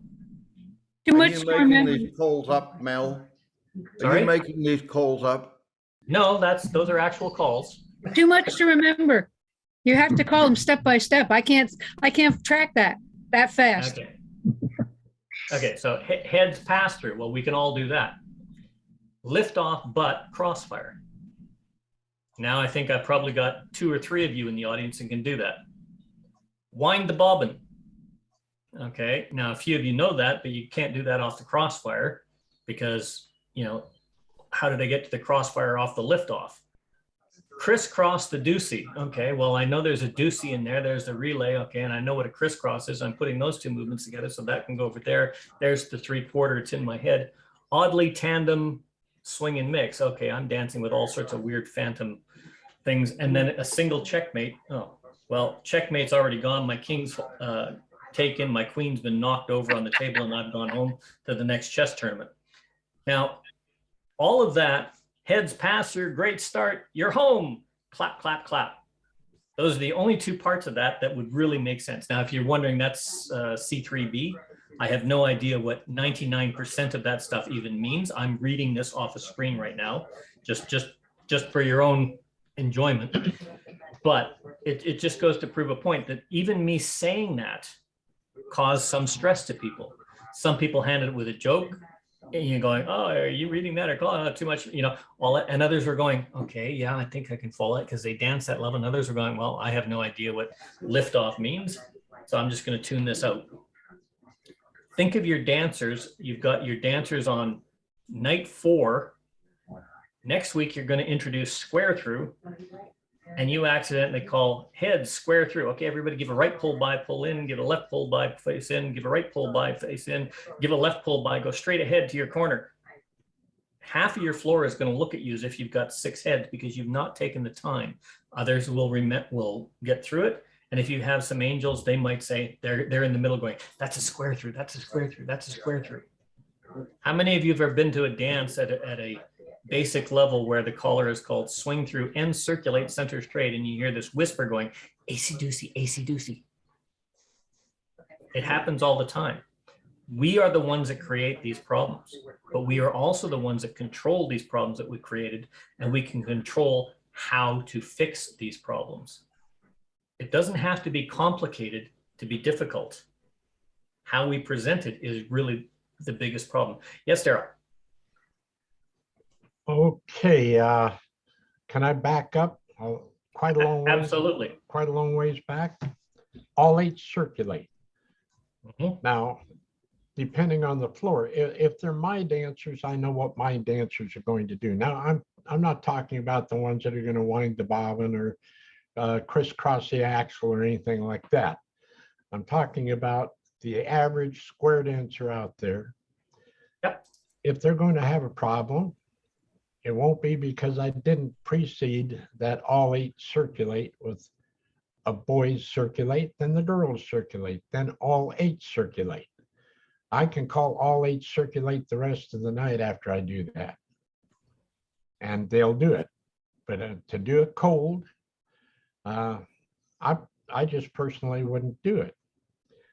The dancers need to win every time. As far as the split circulate, I know that if I say heads square through, touch quarter, split circulate or scoot back, split circulate from there, chances of them getting through it are going to be about 99% better than if I say head square through 4, do-sa-do to an ocean wave, and split circulate. I'll have probably just a little less percentage of success with that than if I'd called the same thing and said head scoot back, or not head scoot back, head square through 4, do-sa-do to a wave and scoot back. The distance of the waves is a long ways apart. Know the material, know the floor that you're calling to, know what to expect. There's the standard applications booklet, and there's reason for that. Call the Lab put it out. And if you don't know any other way to know what you can and can't expect dancers to do at a particular level, for your own information, not for theirs, get that booklet, go through it, find out what it is that you can pretty much expect to the type of reaction Absolutely. for whatever floor. But that's, yeah, thank you for letting me say that. Absolutely correct. And I also strongly recommend, if you have not got a copy of the standard applications, download it and have a look at it. I'm going to get to you in a second, Betsy, but there's something that I want to address here. So I'm just going to share my screen. Whoever brought up circulate as the example, we set this up. I just want to reiterate. Now, all 8 circulate is a tough call, but boys circulate,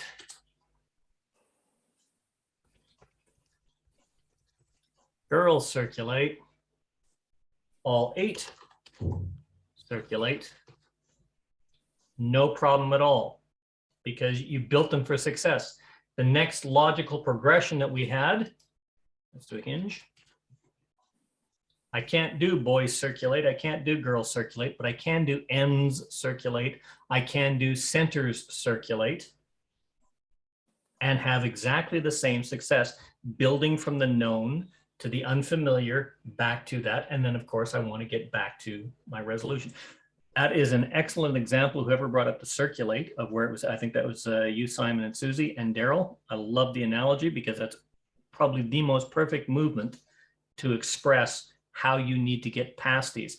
Little clues such as just the ends, setting them up for success is going to set you up for success as a caller. Betsy.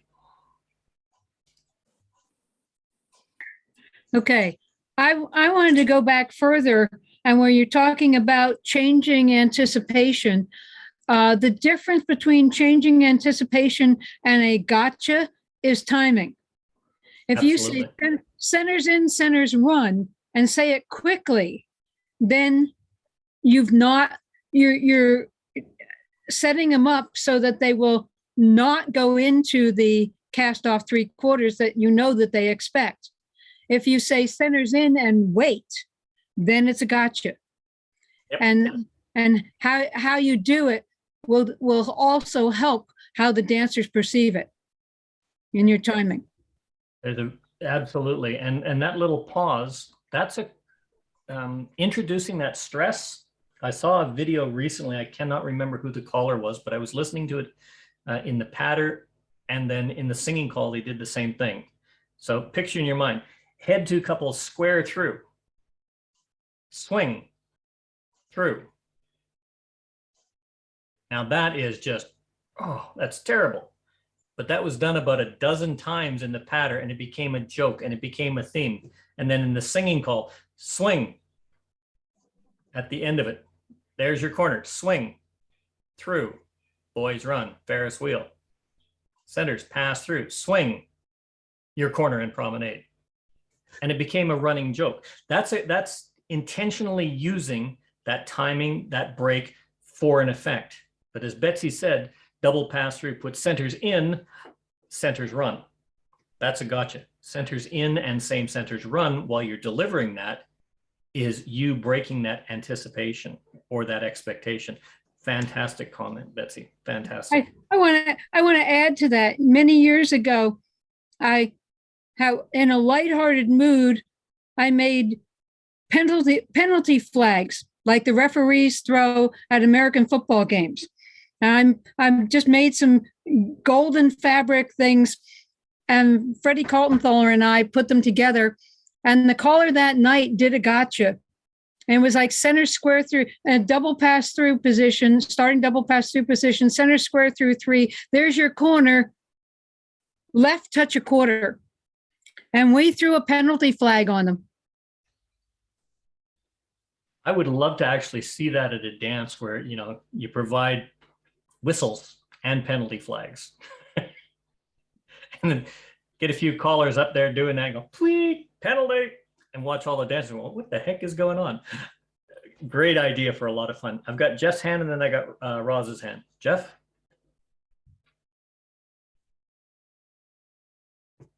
Did you freeze up on us, Jeff? Oh, no, there you are.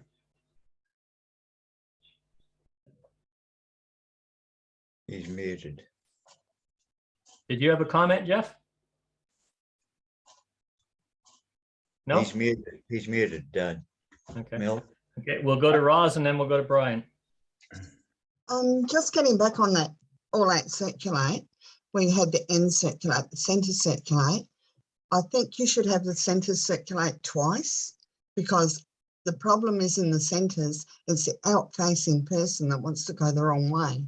If you only do it once, one person doesn't get to experience that. Absolutely. You're going to do it multiple times. I was just using that as the example of the prompting. You would have the circulates so that you identify the central track, you identify the outside track. You can do that hinge and you can do the circulate twice, and then you can do another hinge and circulate, boys circulate, or girls circulate, and then the boys in the middle circulate, and so on and so on and so forth. It's something that it's a way of progressing from the known to the unknown. But what you're saying is absolutely correct. You have to have those basic foundations of choreographic flow sequencing, how things develop, giving the dancers the ability to see, yeah, I can go more than one direction on this, a center track and an outside track. Absolutely valid comments. And just one other question, when you were talking about the A's and the C's, it probably depends on those dancers. Some people do A's or C's and never do mainstream, never go back to it. So they will struggle. But you also have people that do all levels, but you've got to, I think it's over 300 moves that you need to remember. Yep, and absolutely. I find sometimes if you're dancing C's, you might throw some back into your hard drive of the computer and you've got to dig them out, because we've had experience where I know Jeff's called and another caller in Interstate, he's called something from a lower program, the whole set's paused momentarily, and then at the same time done the move, because they've got to dig it out. I think it was Ken Ritusi that said, the higher program you dance, the less moves you dance in an evening. The more, the more movements you know, the less movements you actually dance. Something like that. I've got Brian and then I've got Simon. Yeah, I'm just going to go back to something that Betsy said earlier about the delay if you call things like double pass through centers in. I find that if you say but, like everybody double pass through, put centers in, but ends trade or centers trade or centers run or whatever it is you're going to call, instead of just having a delay, or instead of just calling the figure, like double pass through, centers in, ends trade, can cause confusion. But if you put in a but, it alerts the dancers to the fact that something is going to happen that probably isn't usual. Absolutely. And that goes into what we were talking about, the difference between cueing and cluing. That little thing would be called cluing. And what that is that's not cluing for success in the movement, because it's not a movement. That's cluing in the success for anticipation and expectation to set the dancers up for success by creating that little pause to get them to say, okay, don't think right now. I'm going to tell you what to think so that you can react, and give them that extra beat of music to say, this is the reaction I want you to occur. Those are what I talked about with introducing stress is a technique. And a technique like that to introduce stress into the dancing will work very effectively if you follow it up with dancer success. If they can be stressed and then succeed with very, very, very little possibility of failure, they will feel like they've achieved something and enjoy it immensely. It's something different, but not difficult, because you set them up to succeed at it. Excellent comment, Brian. Simon. Yeah, reverting back to that situation I was talking about, the call was not all eight circulate. That was the action of something else that was bigger. And it was the all eight circulate bit of doing it. Something, I don't know whether it was a motivate, it may have been, it was something like that, which starts with an all eight circulate. And one person at least was persisting from the out-facing center doing a split rather than an all eight. I have to take your word on that, Simon, Yes, because although I know how to motivate dancers, I do not know how to dance motivate. Yeah, motivate starts with, I think, an all eight circulate, effectively starts with an all eight circulate. Yeah. And it was the circulate action. I think he may even have prompted, having said whatever it was. Yeah, he may have cued the all eight circulate, which still wasn't done accurately. Anyway, it's old history now. I remember aspects of the incident, but not all the relevant details. Anyway, could have been something along the line of motivate, centers do your part of like a split circulate while the others do something else. No, breaking it up with fundamental prompts like that. I don't know how the movement works, but fundamental prompts, if you remember what I said with cueing, when you prompt, if your timing is not right, and this is what Betsy was saying and also what Brian was saying, if your timing is off, your cueing becomes a command, which will confuse things even more. Yeah. No, I think this particular dancer just didn't. He wasn't prepared to go the right way and to achieve what was needed, and it was a describable as a mainstream move that he failed on. Anyway, as I say, that's history. Okay, I had Alan. I think you had your hand up, and then Mickey. I just wanted to comment further on Betsy's point on that about the centers in. You can combine the idea of who's going to do something next, which is sort of like cueing, with the but or the pause by saying centers again. So in other words, if you say centers in, centers trade or something like that, where you combine the idea of who's going to do the action plus the pause that you wanted. Because I hear a lot of the time centers in and same for trade, and creating that pause will work. I'm kind of thinking that Betsy, Alan, Brian, all three of you should get together, and this should be a session in itself on how to mitigate little things dealing with gotchas. Hint, hint, hint, hint. Anybody want to tackle that? Mickey, you had a comment. Yeah, a couple of things. First of all, I think we got to be careful with absolute statements about mainstream dancers, C dancers, or high level or higher program dancers, or programs who have other calls. There's only one absolute statement I would buy and sign, which is that the dancers always have to win. And the rest is really up to judgment. Even with the gotchas or whatever, and there is no need if we try to pick or trick whatever dancer type in basic mainstream or the C dancers. I just had a C dance today about 7 hours C2 and C1. And I think they did a very good job also on the mainstream calls I used pretty much, and on the other programs below C. And when I start my plus classes, or even in C, whatever, I always tell them, if they're not, most of them are anyway in my mainstream clubs, and dance mainstream and plus as well, to go there.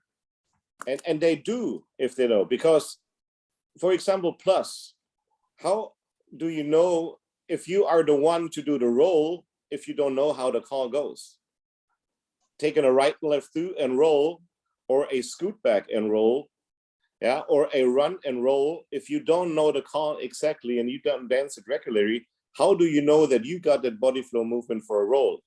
Or going up to C, yeah, if you're talking about it, this is one of the toughest things, which I told them, you wouldn't believe they can dance all the C figures. That's no big deal if they're standardized call, but it gets really tough when you work with concepts like in tandons, Siamese, or if you start doing things in parallelograms or in offsets. If you don't know your calls in basic mainstream, how you're going to work with the concepts.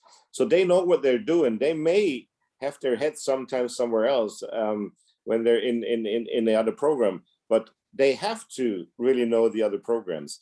Or one of the toughest things is a phantom flutter wheel. If you have two dancers on one side, or the one dancer on the other side and the other one diagonal across, and you call, or even straight across, you call a phantom flutter wheel or phantom reverse the flutter, you see what will happen. And sometimes, you know, try this with dancers. We had that on Zoom calls 2x2 now. It's really tough. Yeah, Ross is shaking her head. Then, you know, and those are the things very much. They're using the same calls, but with the concept, that makes it difficult and different. So then we gotta, you know, just not pick on each other or say the one is better or other. And there is, I like every level, and I guess the dancers do too. And if they think that they're better than mainstream dancers, I tell them what to do. Maybe that's not everywhere the case, yeah. But it's they're dancing different programs and they have more calls. And for me, I really have a tough task if we have a high-level dance and it's only 2 hours, because I try to call every call which is on the list, and of course the calls down below, in every dance which I do call. And I check that with a list while I'm calling, looking on there which is missing. And this is how I theme the tips as well, and check whether we've got all the calls, especially on the club dance. On a special, it may be a little bit different because you have shorter spots. Yeah, I think I talked enough. I think you made some excellent points there, Mickey. I don't believe I said any absolutes, but if I gave that impression, I do apologize for it. One of the things that I did want to stress is, if you looked at the choreographic sequence that I put up, basic, they failed mainly because they'd never been taught the movements. That's the only reason they failed. It wasn't through bad calling. Others, because of so many other factors involved, each factor is going to be different. You have one mainstream group and another mainstream group that are dancing exactly the same sequence. One will make it, one will not. It's not because of the choreography. It's because of all those other factors that callers have to take into account. Someone, I think it was Daryl, that said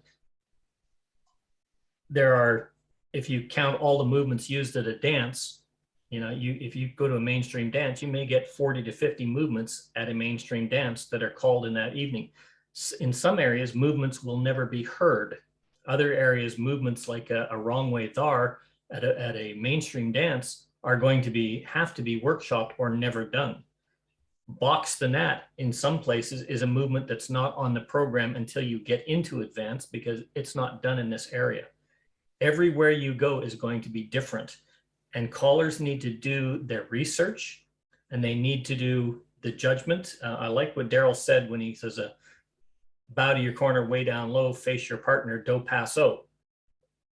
That's a great little sequence for anything at above the basic program, because that'll tell you right there, it's a good way of elementally judging a floor's capability and where they are, and you can easily prompt them through that for success, but you'll see what their reactions are and what their reaction times. Don Beck did a session on how to judge a floor, and he has little sequences that he has to look at a floor and say, okay, how am I going to assess this floor of dancers I have never seen before to see how I'm going to present the material that I'm going to present tonight, or am I going to change the material? All of those things are absolutely crucial. And I agree with what you said, Mickey. There is no one program is better than another program. There is no one dancer is better than another dancer. It does not exist. And anybody that tells you that I'm a better dancer than you are because I dance C1 and you only dance basic, you can write my name down. It's Wilkerson, and you can tell them that I said they're an idiot. I mean, you know, Because there are left it's foot about- Charlies in every program, yeah, and it is up to us, and no group is the same, but we are calling us leaders of the activity. So it is our job to get there and make the judgment. And the thing which Daryl said with the do paso, I also think that things like these are to wake up the floor, and you know, it makes them aware, okay, now we're going to start the ramble. Okay, so we got to be careful now, and you know, and so they pay attention, and so this is what we need. We need dancers' attention, and we need callers' attention, and they both need to work together. But always that we need to do the judgment and to let the dancers win. Right.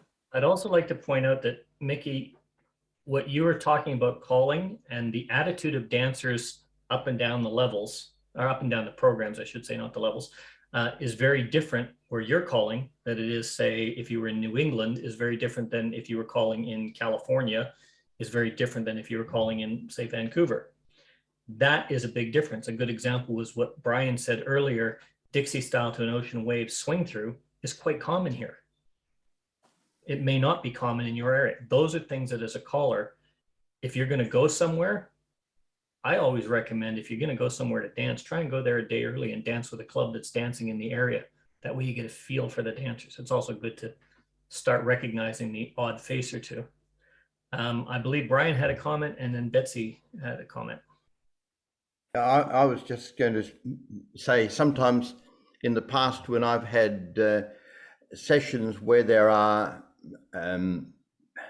people in multi-levels, like we have basic dancers, mainstream dancers, and plus dancers, and we're putting on tips for each of them.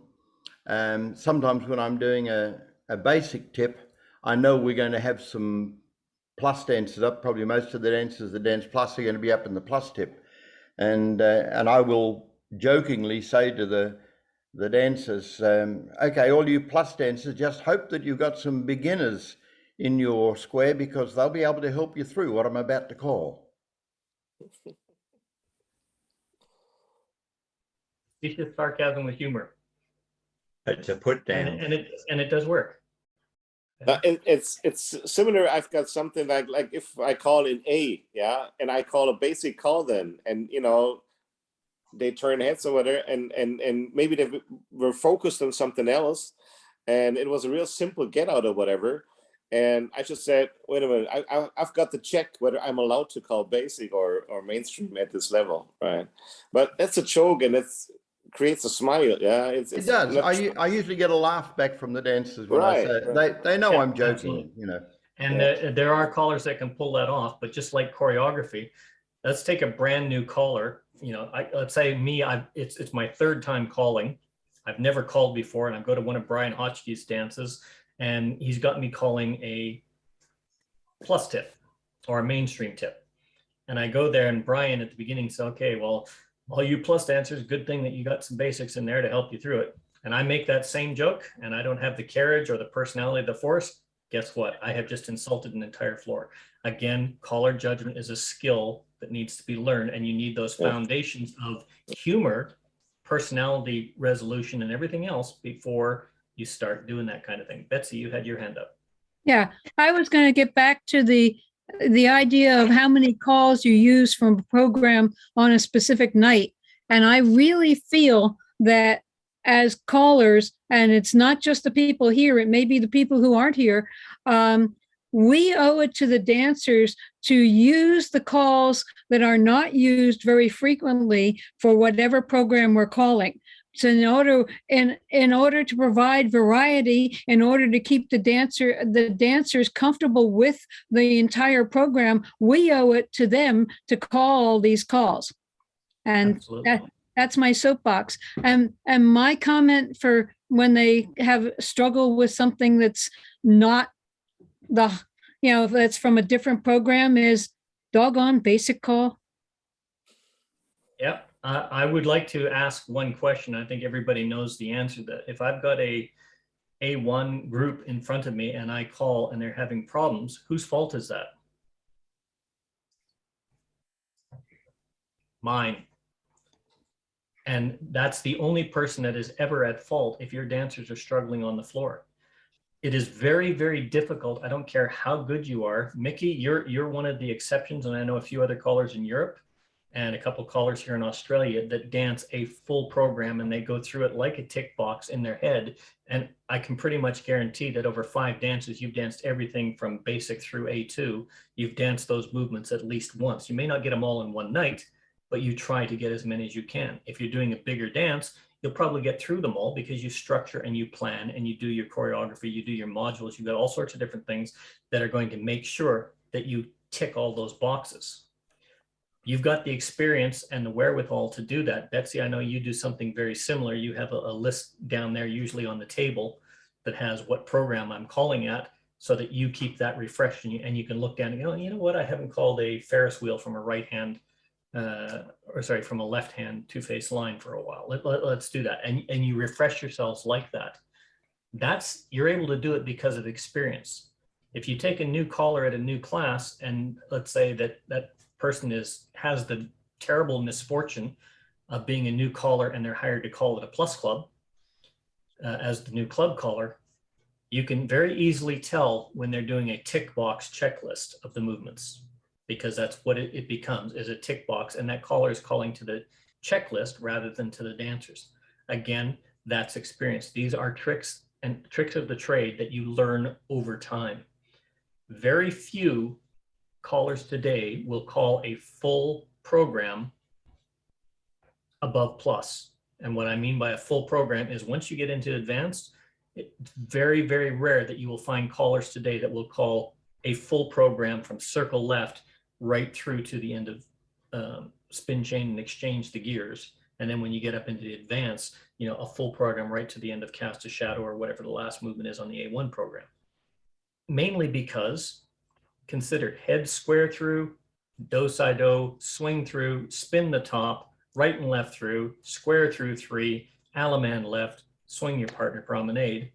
Great, I've got the same amount of time as I have head square through, relay the deucey.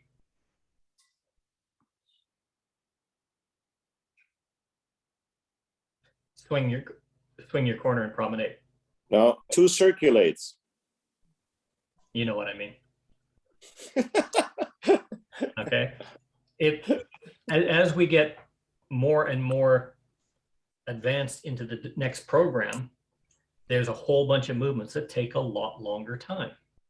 So we tend to use left, because the one thing that hasn't changed is we still have a decreasing amount of time in which to get these movements out. So whereas at basic and mainstream, what have we got? We've got grand square at 32. We've got square through at 12 from a static square. What else have we got? Have we got anything else more than 12 movements or 12 beats? 8 chain through. Did somebody say 8 chain through? Yeah, I just said that. But yeah. How many, when we get to plus, have more than 10 beats of music to do the movement? Then when we get to advanced, how many more? When we get to, and you can see why there's less movements, because we only have a finite amount of time to get these done. It's not a matter of capability. It's a matter of reality. Square through 25 probably would go past the limit too. Yeah, I think that'd be square through 25. Take two figures and then swing your corner. I think the dancers would throw things. That ranks right up there with 8 chain 47. Go get a coffee. I was doing a weekend in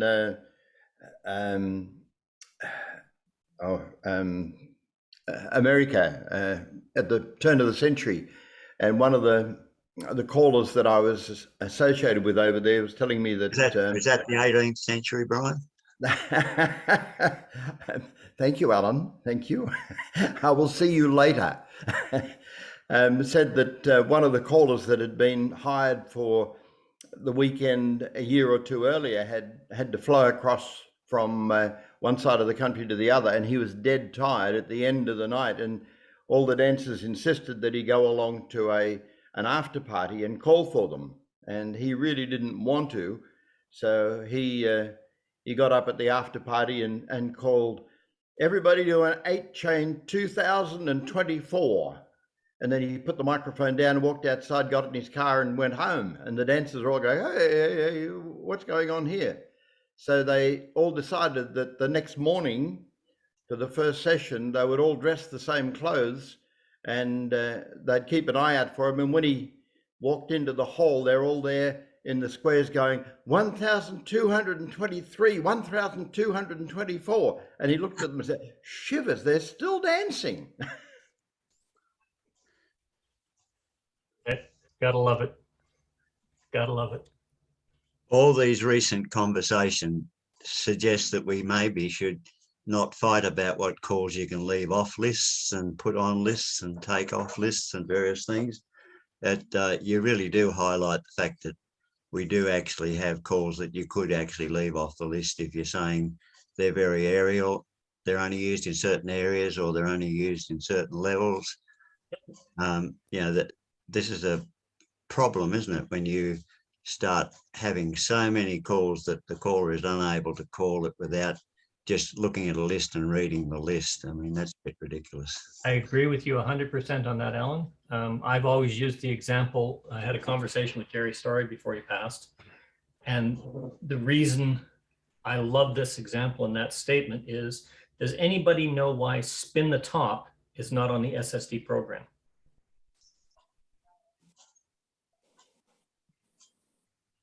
Anybody? Because one person doesn't use it. They didn't dance in that area. Yeah, it But wasn't because it was down- called in that area. down It in was his used, area. but it was not a movement that was frequently used in the area he was calling. Mm. And he was asked to produce that list and get it all standardized. It was already his program and everything else. So he used what was there. It highlights the differences in our areas. Everybody does this activity differently, even though we've all got the same movements. We all take a slightly different approach. This is what's going on. One of the things that came up in today's session with Mike Seastrom was, hey, we had a list. Caller Lab came up and they came up with a program called the Basic 50. This was everybody in the world could dance the Basic 50. Then we had a basic program. Oh, because we've got basic moves. Okay, well, we'll put the basic program at 50 movements. We've got a few different movements, but there's 50, and we can standardize that. Then we had a Club 50. Then we had a community dance program that's going to cut that down so that you can go into the Club 50. Then we had the, I can't remember what the other one was that came after that, but that was a regional type variation of Club 50. 50 movements seems to be the optimum. Now we got the SSD program. How many movements? Oh, look, another 50 movement program. Slightly different approach. It's getting better. It's getting better. It's getting better. Doesn't mean that it's right yet. And like I said, I support the SSD program because it is one of the programs, but I'm still on the fence as to how I feel about it because it hasn't proven itself, but I am going to give it a fair and objective chance on that. But we have a good 50 movement program if callers would learn to use it instead of, as I used the example before, and I got a couple of eyebrows raised. If you're a new caller and you're unfortunate enough to become the first club caller for a plus group, or as in some cases, a challenge group, because that's all there is in your area and they need a caller, you will have your work cut out for you. And there's only a few callers that I've heard from that have been in that position. One of them that I know of started calling for an A and C group as a brand new caller, but went back and learned and took lessons and went to a couple caller schools for basic and new callers and has learned that program from the start to get up to where he is forced to call. When you're doing material, there was a comment put in by Guido in the chat, and I want to expand on that. one of the reasons of learning your basic fundamentals of formation management, handedness, choreographic flow, sequencing, and that, as well as other techniques, is having that foundation, because there's a big push towards sight calling. Most movements, regardless of the program, are 2-couple movements. They become 4-couple movements as you get further and further along. But at that time, if you're calling that, you should have the foundations down. This is where things like isolated sight come in, because you have so much more flexibility to run through the programs. I know, Mickey, you are a predominantly, almost, I would say probably about a 90% sight caller. At the lower levels, I don't know what you're like at A2 and challenge and above, but looking at that, the ability to sight gives you much more flexibility to add variety. The ability to have judgment and experience gives you the ability to use that variety in such a way tempered so that the dancers will succeed and the dancers will win. If you don't have the foundation to build on, then what you're doing is you're going to be relying on modules, relying on, hey, I got a dance tab, oh, I better open up, I don't know, CedarNet choreography and look at the Plus program, and I'm going to write down all my pattern figures and have all this stuff there. There it is in front of me. That's not variety. That's not skill for you. That's just, you know, if I wanted Vic to call my dance, I'd get a hold of Vic and say, hey, Vic, you want to come call a dance? You know, but if you learn those basic fundamentals, and one of the primary ones is 2-couple calling, isolated sight, you will have the flexibility and the ability to manage choreographically dancers through most formations, through most arrangements, through most sequences, and be able to introduce a variety of movement successfully and easily for them to progress and be happy with their dancing. But maybe they should look at the technical aspects of each call to see what advantages are gained or what disadvantages there are in calls about when they're making a decision on whether it stays on the list or doesn't stay on the list. And you cited, you know, you don't have spin the top in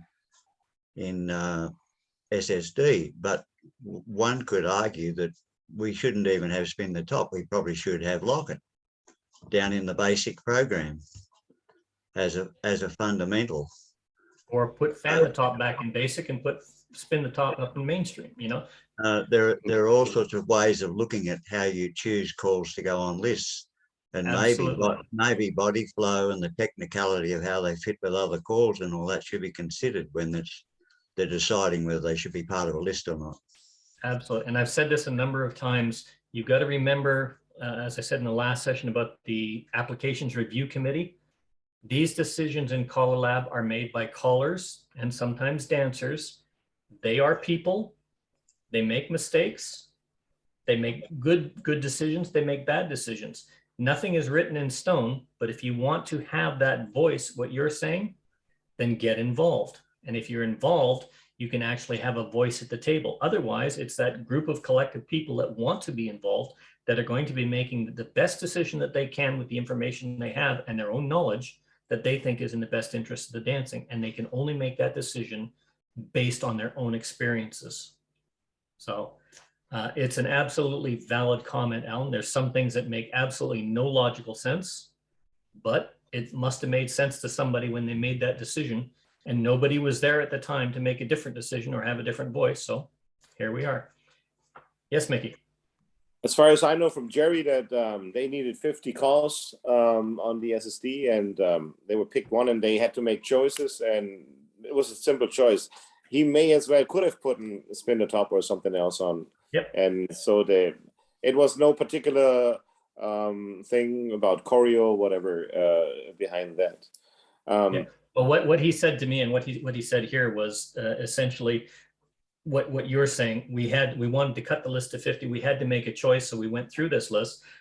Spin the top was one of those, and well, it wasn't danced as much in this area as other things, so that's why they took it off the list. I shortened that and paraphrased it, but you're absolutely correct. It's because somebody had to make a choice. They made the choice, and there's a lot of other factors, but the big deciding factor, he said, was we don't dance it here, and there's a lot of things that are more important. It's more complex, and we'll leave that off the list. We can always do that as a workshop movement on any given night. And it also could be added on, and something else could be dropped, you know, with with research over the years. I wanted to add a thing about the list and a program. One call I like very much is the Alamandar type thing. There's a lot of action in there. I'm glad it moved from the basic program to the mainstream program. And sometimes I even would like it to have it up in the plus program, because calling with my senior people and my afternoon groups, they have turned around 80 and a little bit higher. And I think it's a security reason. For security reasons, I do not call that move, because they have to back up and maybe they will fall down. And even though if they could hold hands, whatever. So this is one of the reasons I don't like the dancers walking backwards, especially in that age and with turning movements and try and get rushed or whatever. It's a pure security reason. I do not call that for my senior groups.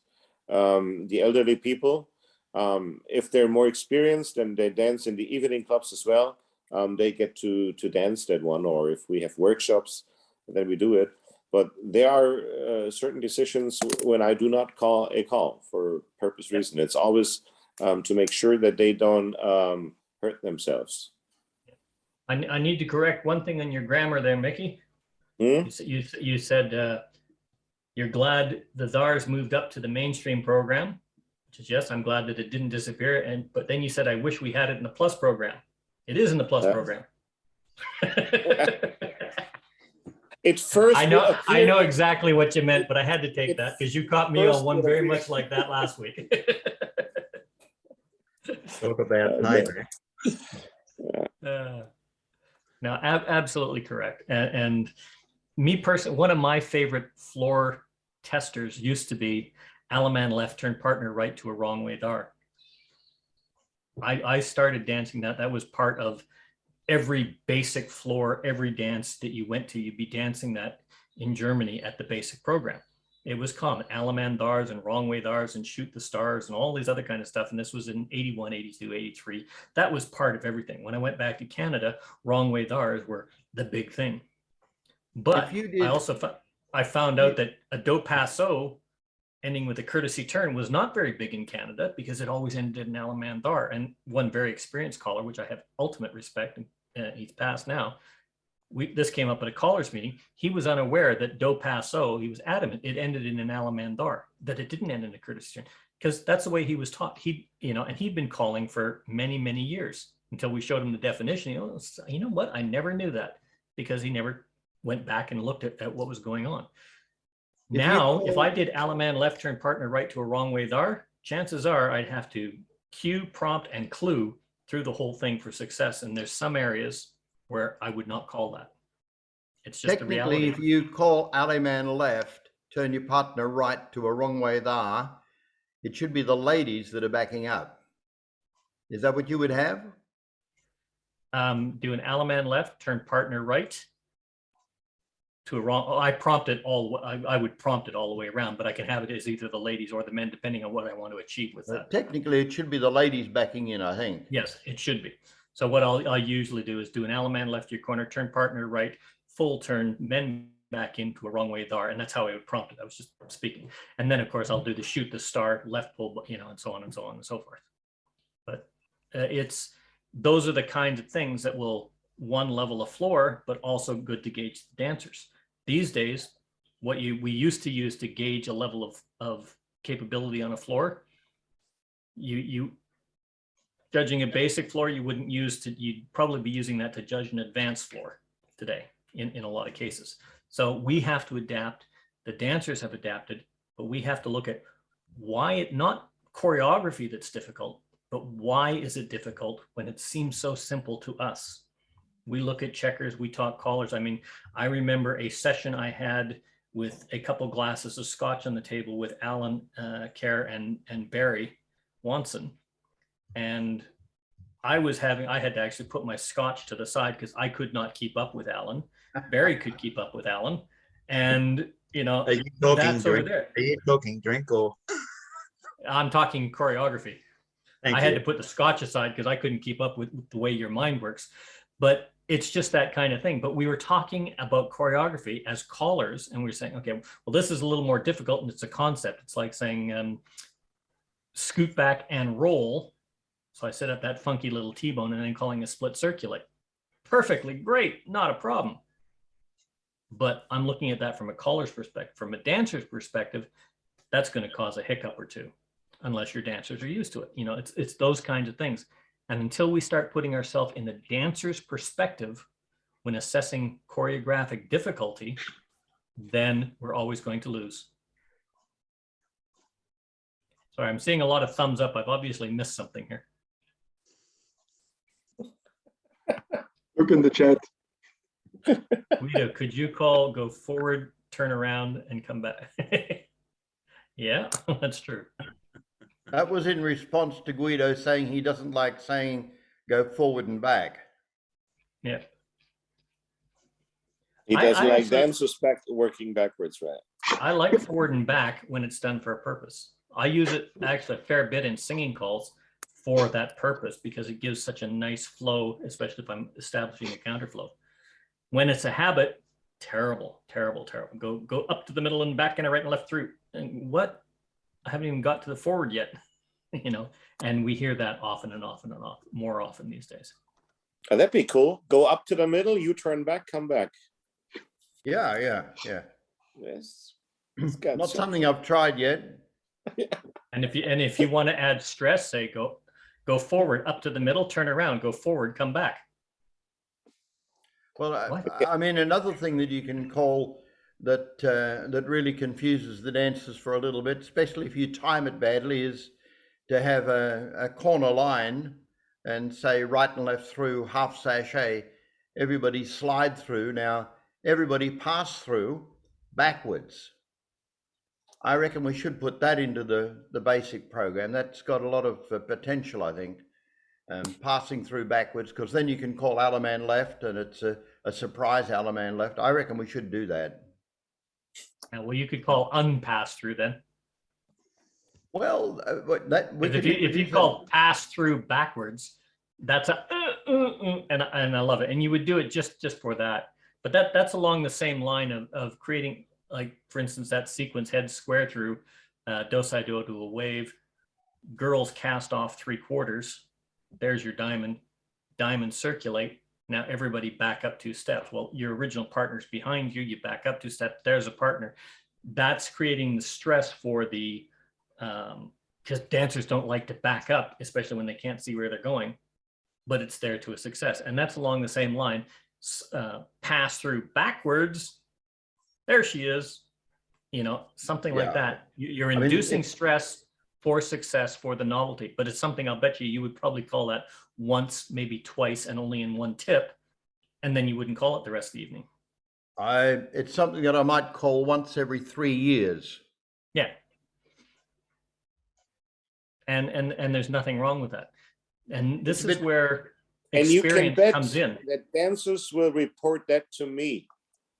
Yeah, but this is where, like Al Stevens used to do a lot of little things like that, but he'd never, I danced a lot of dances with him, but he would never repeat that same little pleasantry, if you will, of stress release and success. He'd never repeat that in the course of a year. He'd, do other little things, one little novelty at a dance that would stick in your mind, but it would be one thing. And that would stick in your mind. Unfortunately, there's a lot of callers, brand new callers, that will emulate that, and it's every second thing. It's like resolve to home. To me, the worst thing that was ever invented was resolve to home. Because although it's nice, it's fun, it's a surprise, now it's so common that it's just a pain in the backside. I don't like it. It's stressful. There's no reward. There's no relaxation time for the dancers. It's horrible because it's so abused. Well, I don't agree. I like resolves to home, especially if they are surprise resolves to home. I don't like resolves to home if it's just meet your partner and bow to your partner. But I do like surprise resolves to home. You do something like, once again, you get your corner line and after having done a head square through 4 and then slide through and then call right and left through. And then call just the centers, do a touch a quarter, just the ends, do a left touch a quarter, Those who can do an Alaman left, everybody bow to your partner. Yep. No, And it's that's no problem at all, Brian. And I do like a surprise resolution where I am pleasantly surprised. yeah, But if I have a dance that says head square through, you're home, sides touch a quarter, you're home, heads, you're home. absolutely. I won't dance. I agree with you that. know, I'll get somebody to sub in for me. It just, Yeah. I don't, but it ceases to be fun. We have a caller that I dance to occasionally over here, and he does a few resolves to home, but they're always the same, and you can always see them coming. Yeah. You know, the dancers shouldn't see them coming. If they can see them coming, it's no longer fun. Yeah. Yeah. And that goes with anything. Less is more. If you take nothing away from this session, remember that if you're using anything that has a degree of difficulty, a degree of cess, or a degree of surprise to there, less is always more. It's like lemon flavoring in a cake. Pour a whole bottle of lemon juice in, your cake's going to look exactly the same, but nobody's going to eat it. A couple drops and you've really enhanced the experience. Choreography should be the same way. You need that little sour pucker of the lemon stress, but you need it to enhance the dancer's love of the activity, their feeling of success, and their whole experience. Yes, Mickey. Yeah, adding to that, what Betsy said to that choreo type thing, I use that as well. And, you know, the dancers, I think what they like is that they feel and get the feeling that you are with them. And you're not just like a calling machine and running your routines and your patterns through. And yeah, like I would put centers in and cast off 3/4. I would work that a couple times, not too often through the evening. And then maybe I would do just like she said, put centers in, centers run.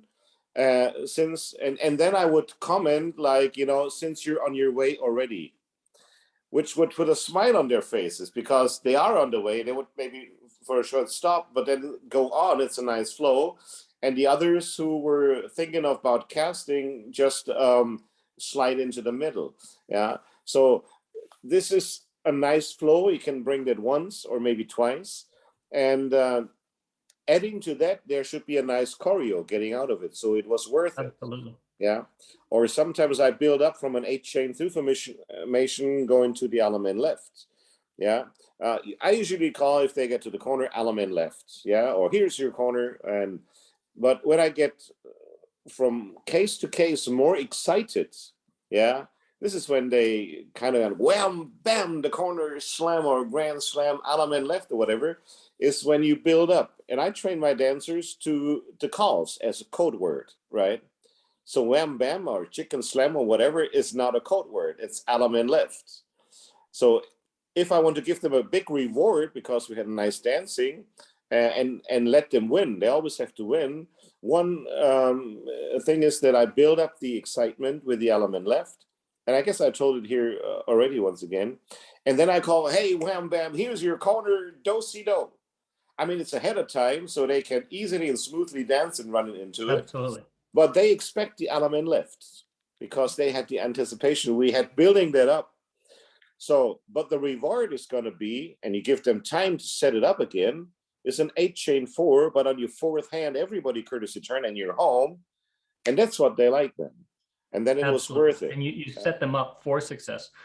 Similarly, you made a comment in there. I'll get to you in just a second, Jeff. You made a comment there about being part of the dancers. One of the best compliments I have received in recent years, I was calling a dance down in Adelaide. I was lucky enough to be asked to come down for the state convention. And one of the dancers, who was also a caller, said, you know, it felt like you were right there in the square with us. And that has to do with building rapport. And we talked about this afterwards. A lot of callers talk about building rapport. Mike Seastrom gave a great thing on you get to know the dancers, you meet them at the door, you talk to them between sessions, you put the mic down, you go and work a side of the hall, then work the other side of the hall, do all of these kinds of things.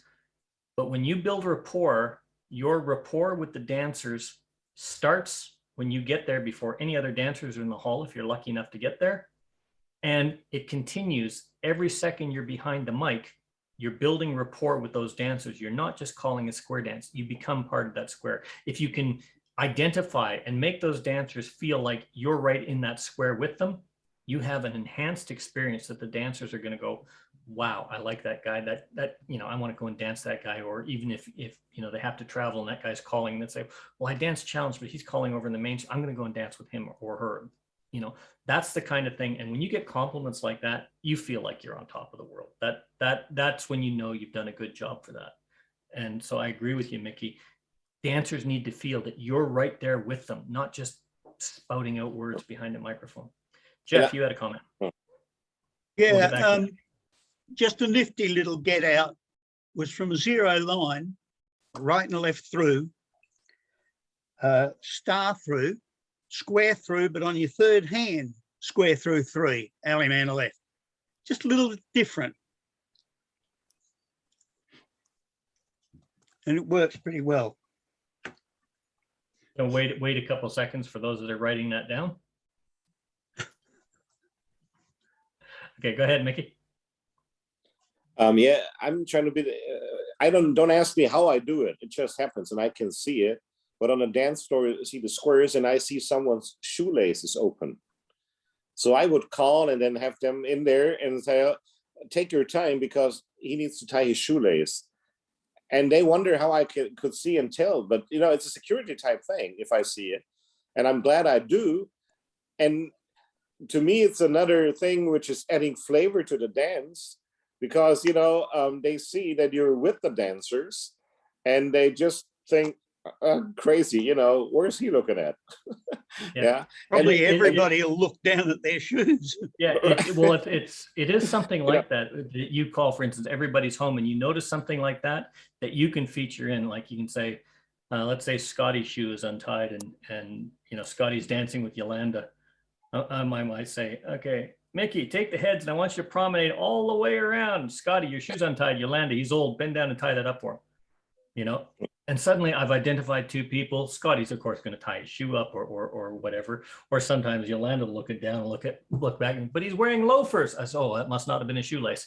You know, just whatever, and let everybody draw their own conclusions. But if you can do something like that, or what you're saying, Mickey, that draws you into that square, and you're not always going into the same square, everybody feels like you're in the square with them.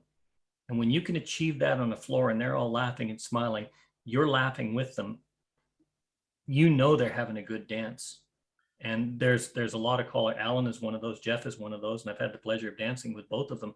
They make you feel like they're there in the square with you, even though that their mind can be somewhere else. It doesn't matter where they are, they're in that square with you. And that's experience that will allow you to do that. And you too, Brian, I wasn't excluding you.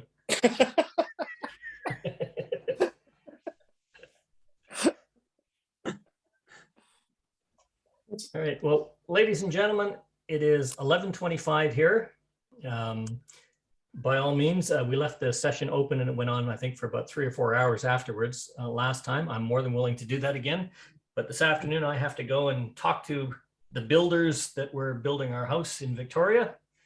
So I'm more than willing, but if anybody has any other comments that they want to discuss, we can. Otherwise, I'm going to call it the end of the session, or if you want to carry on, by all means, I'll leave the room open and you can carry on.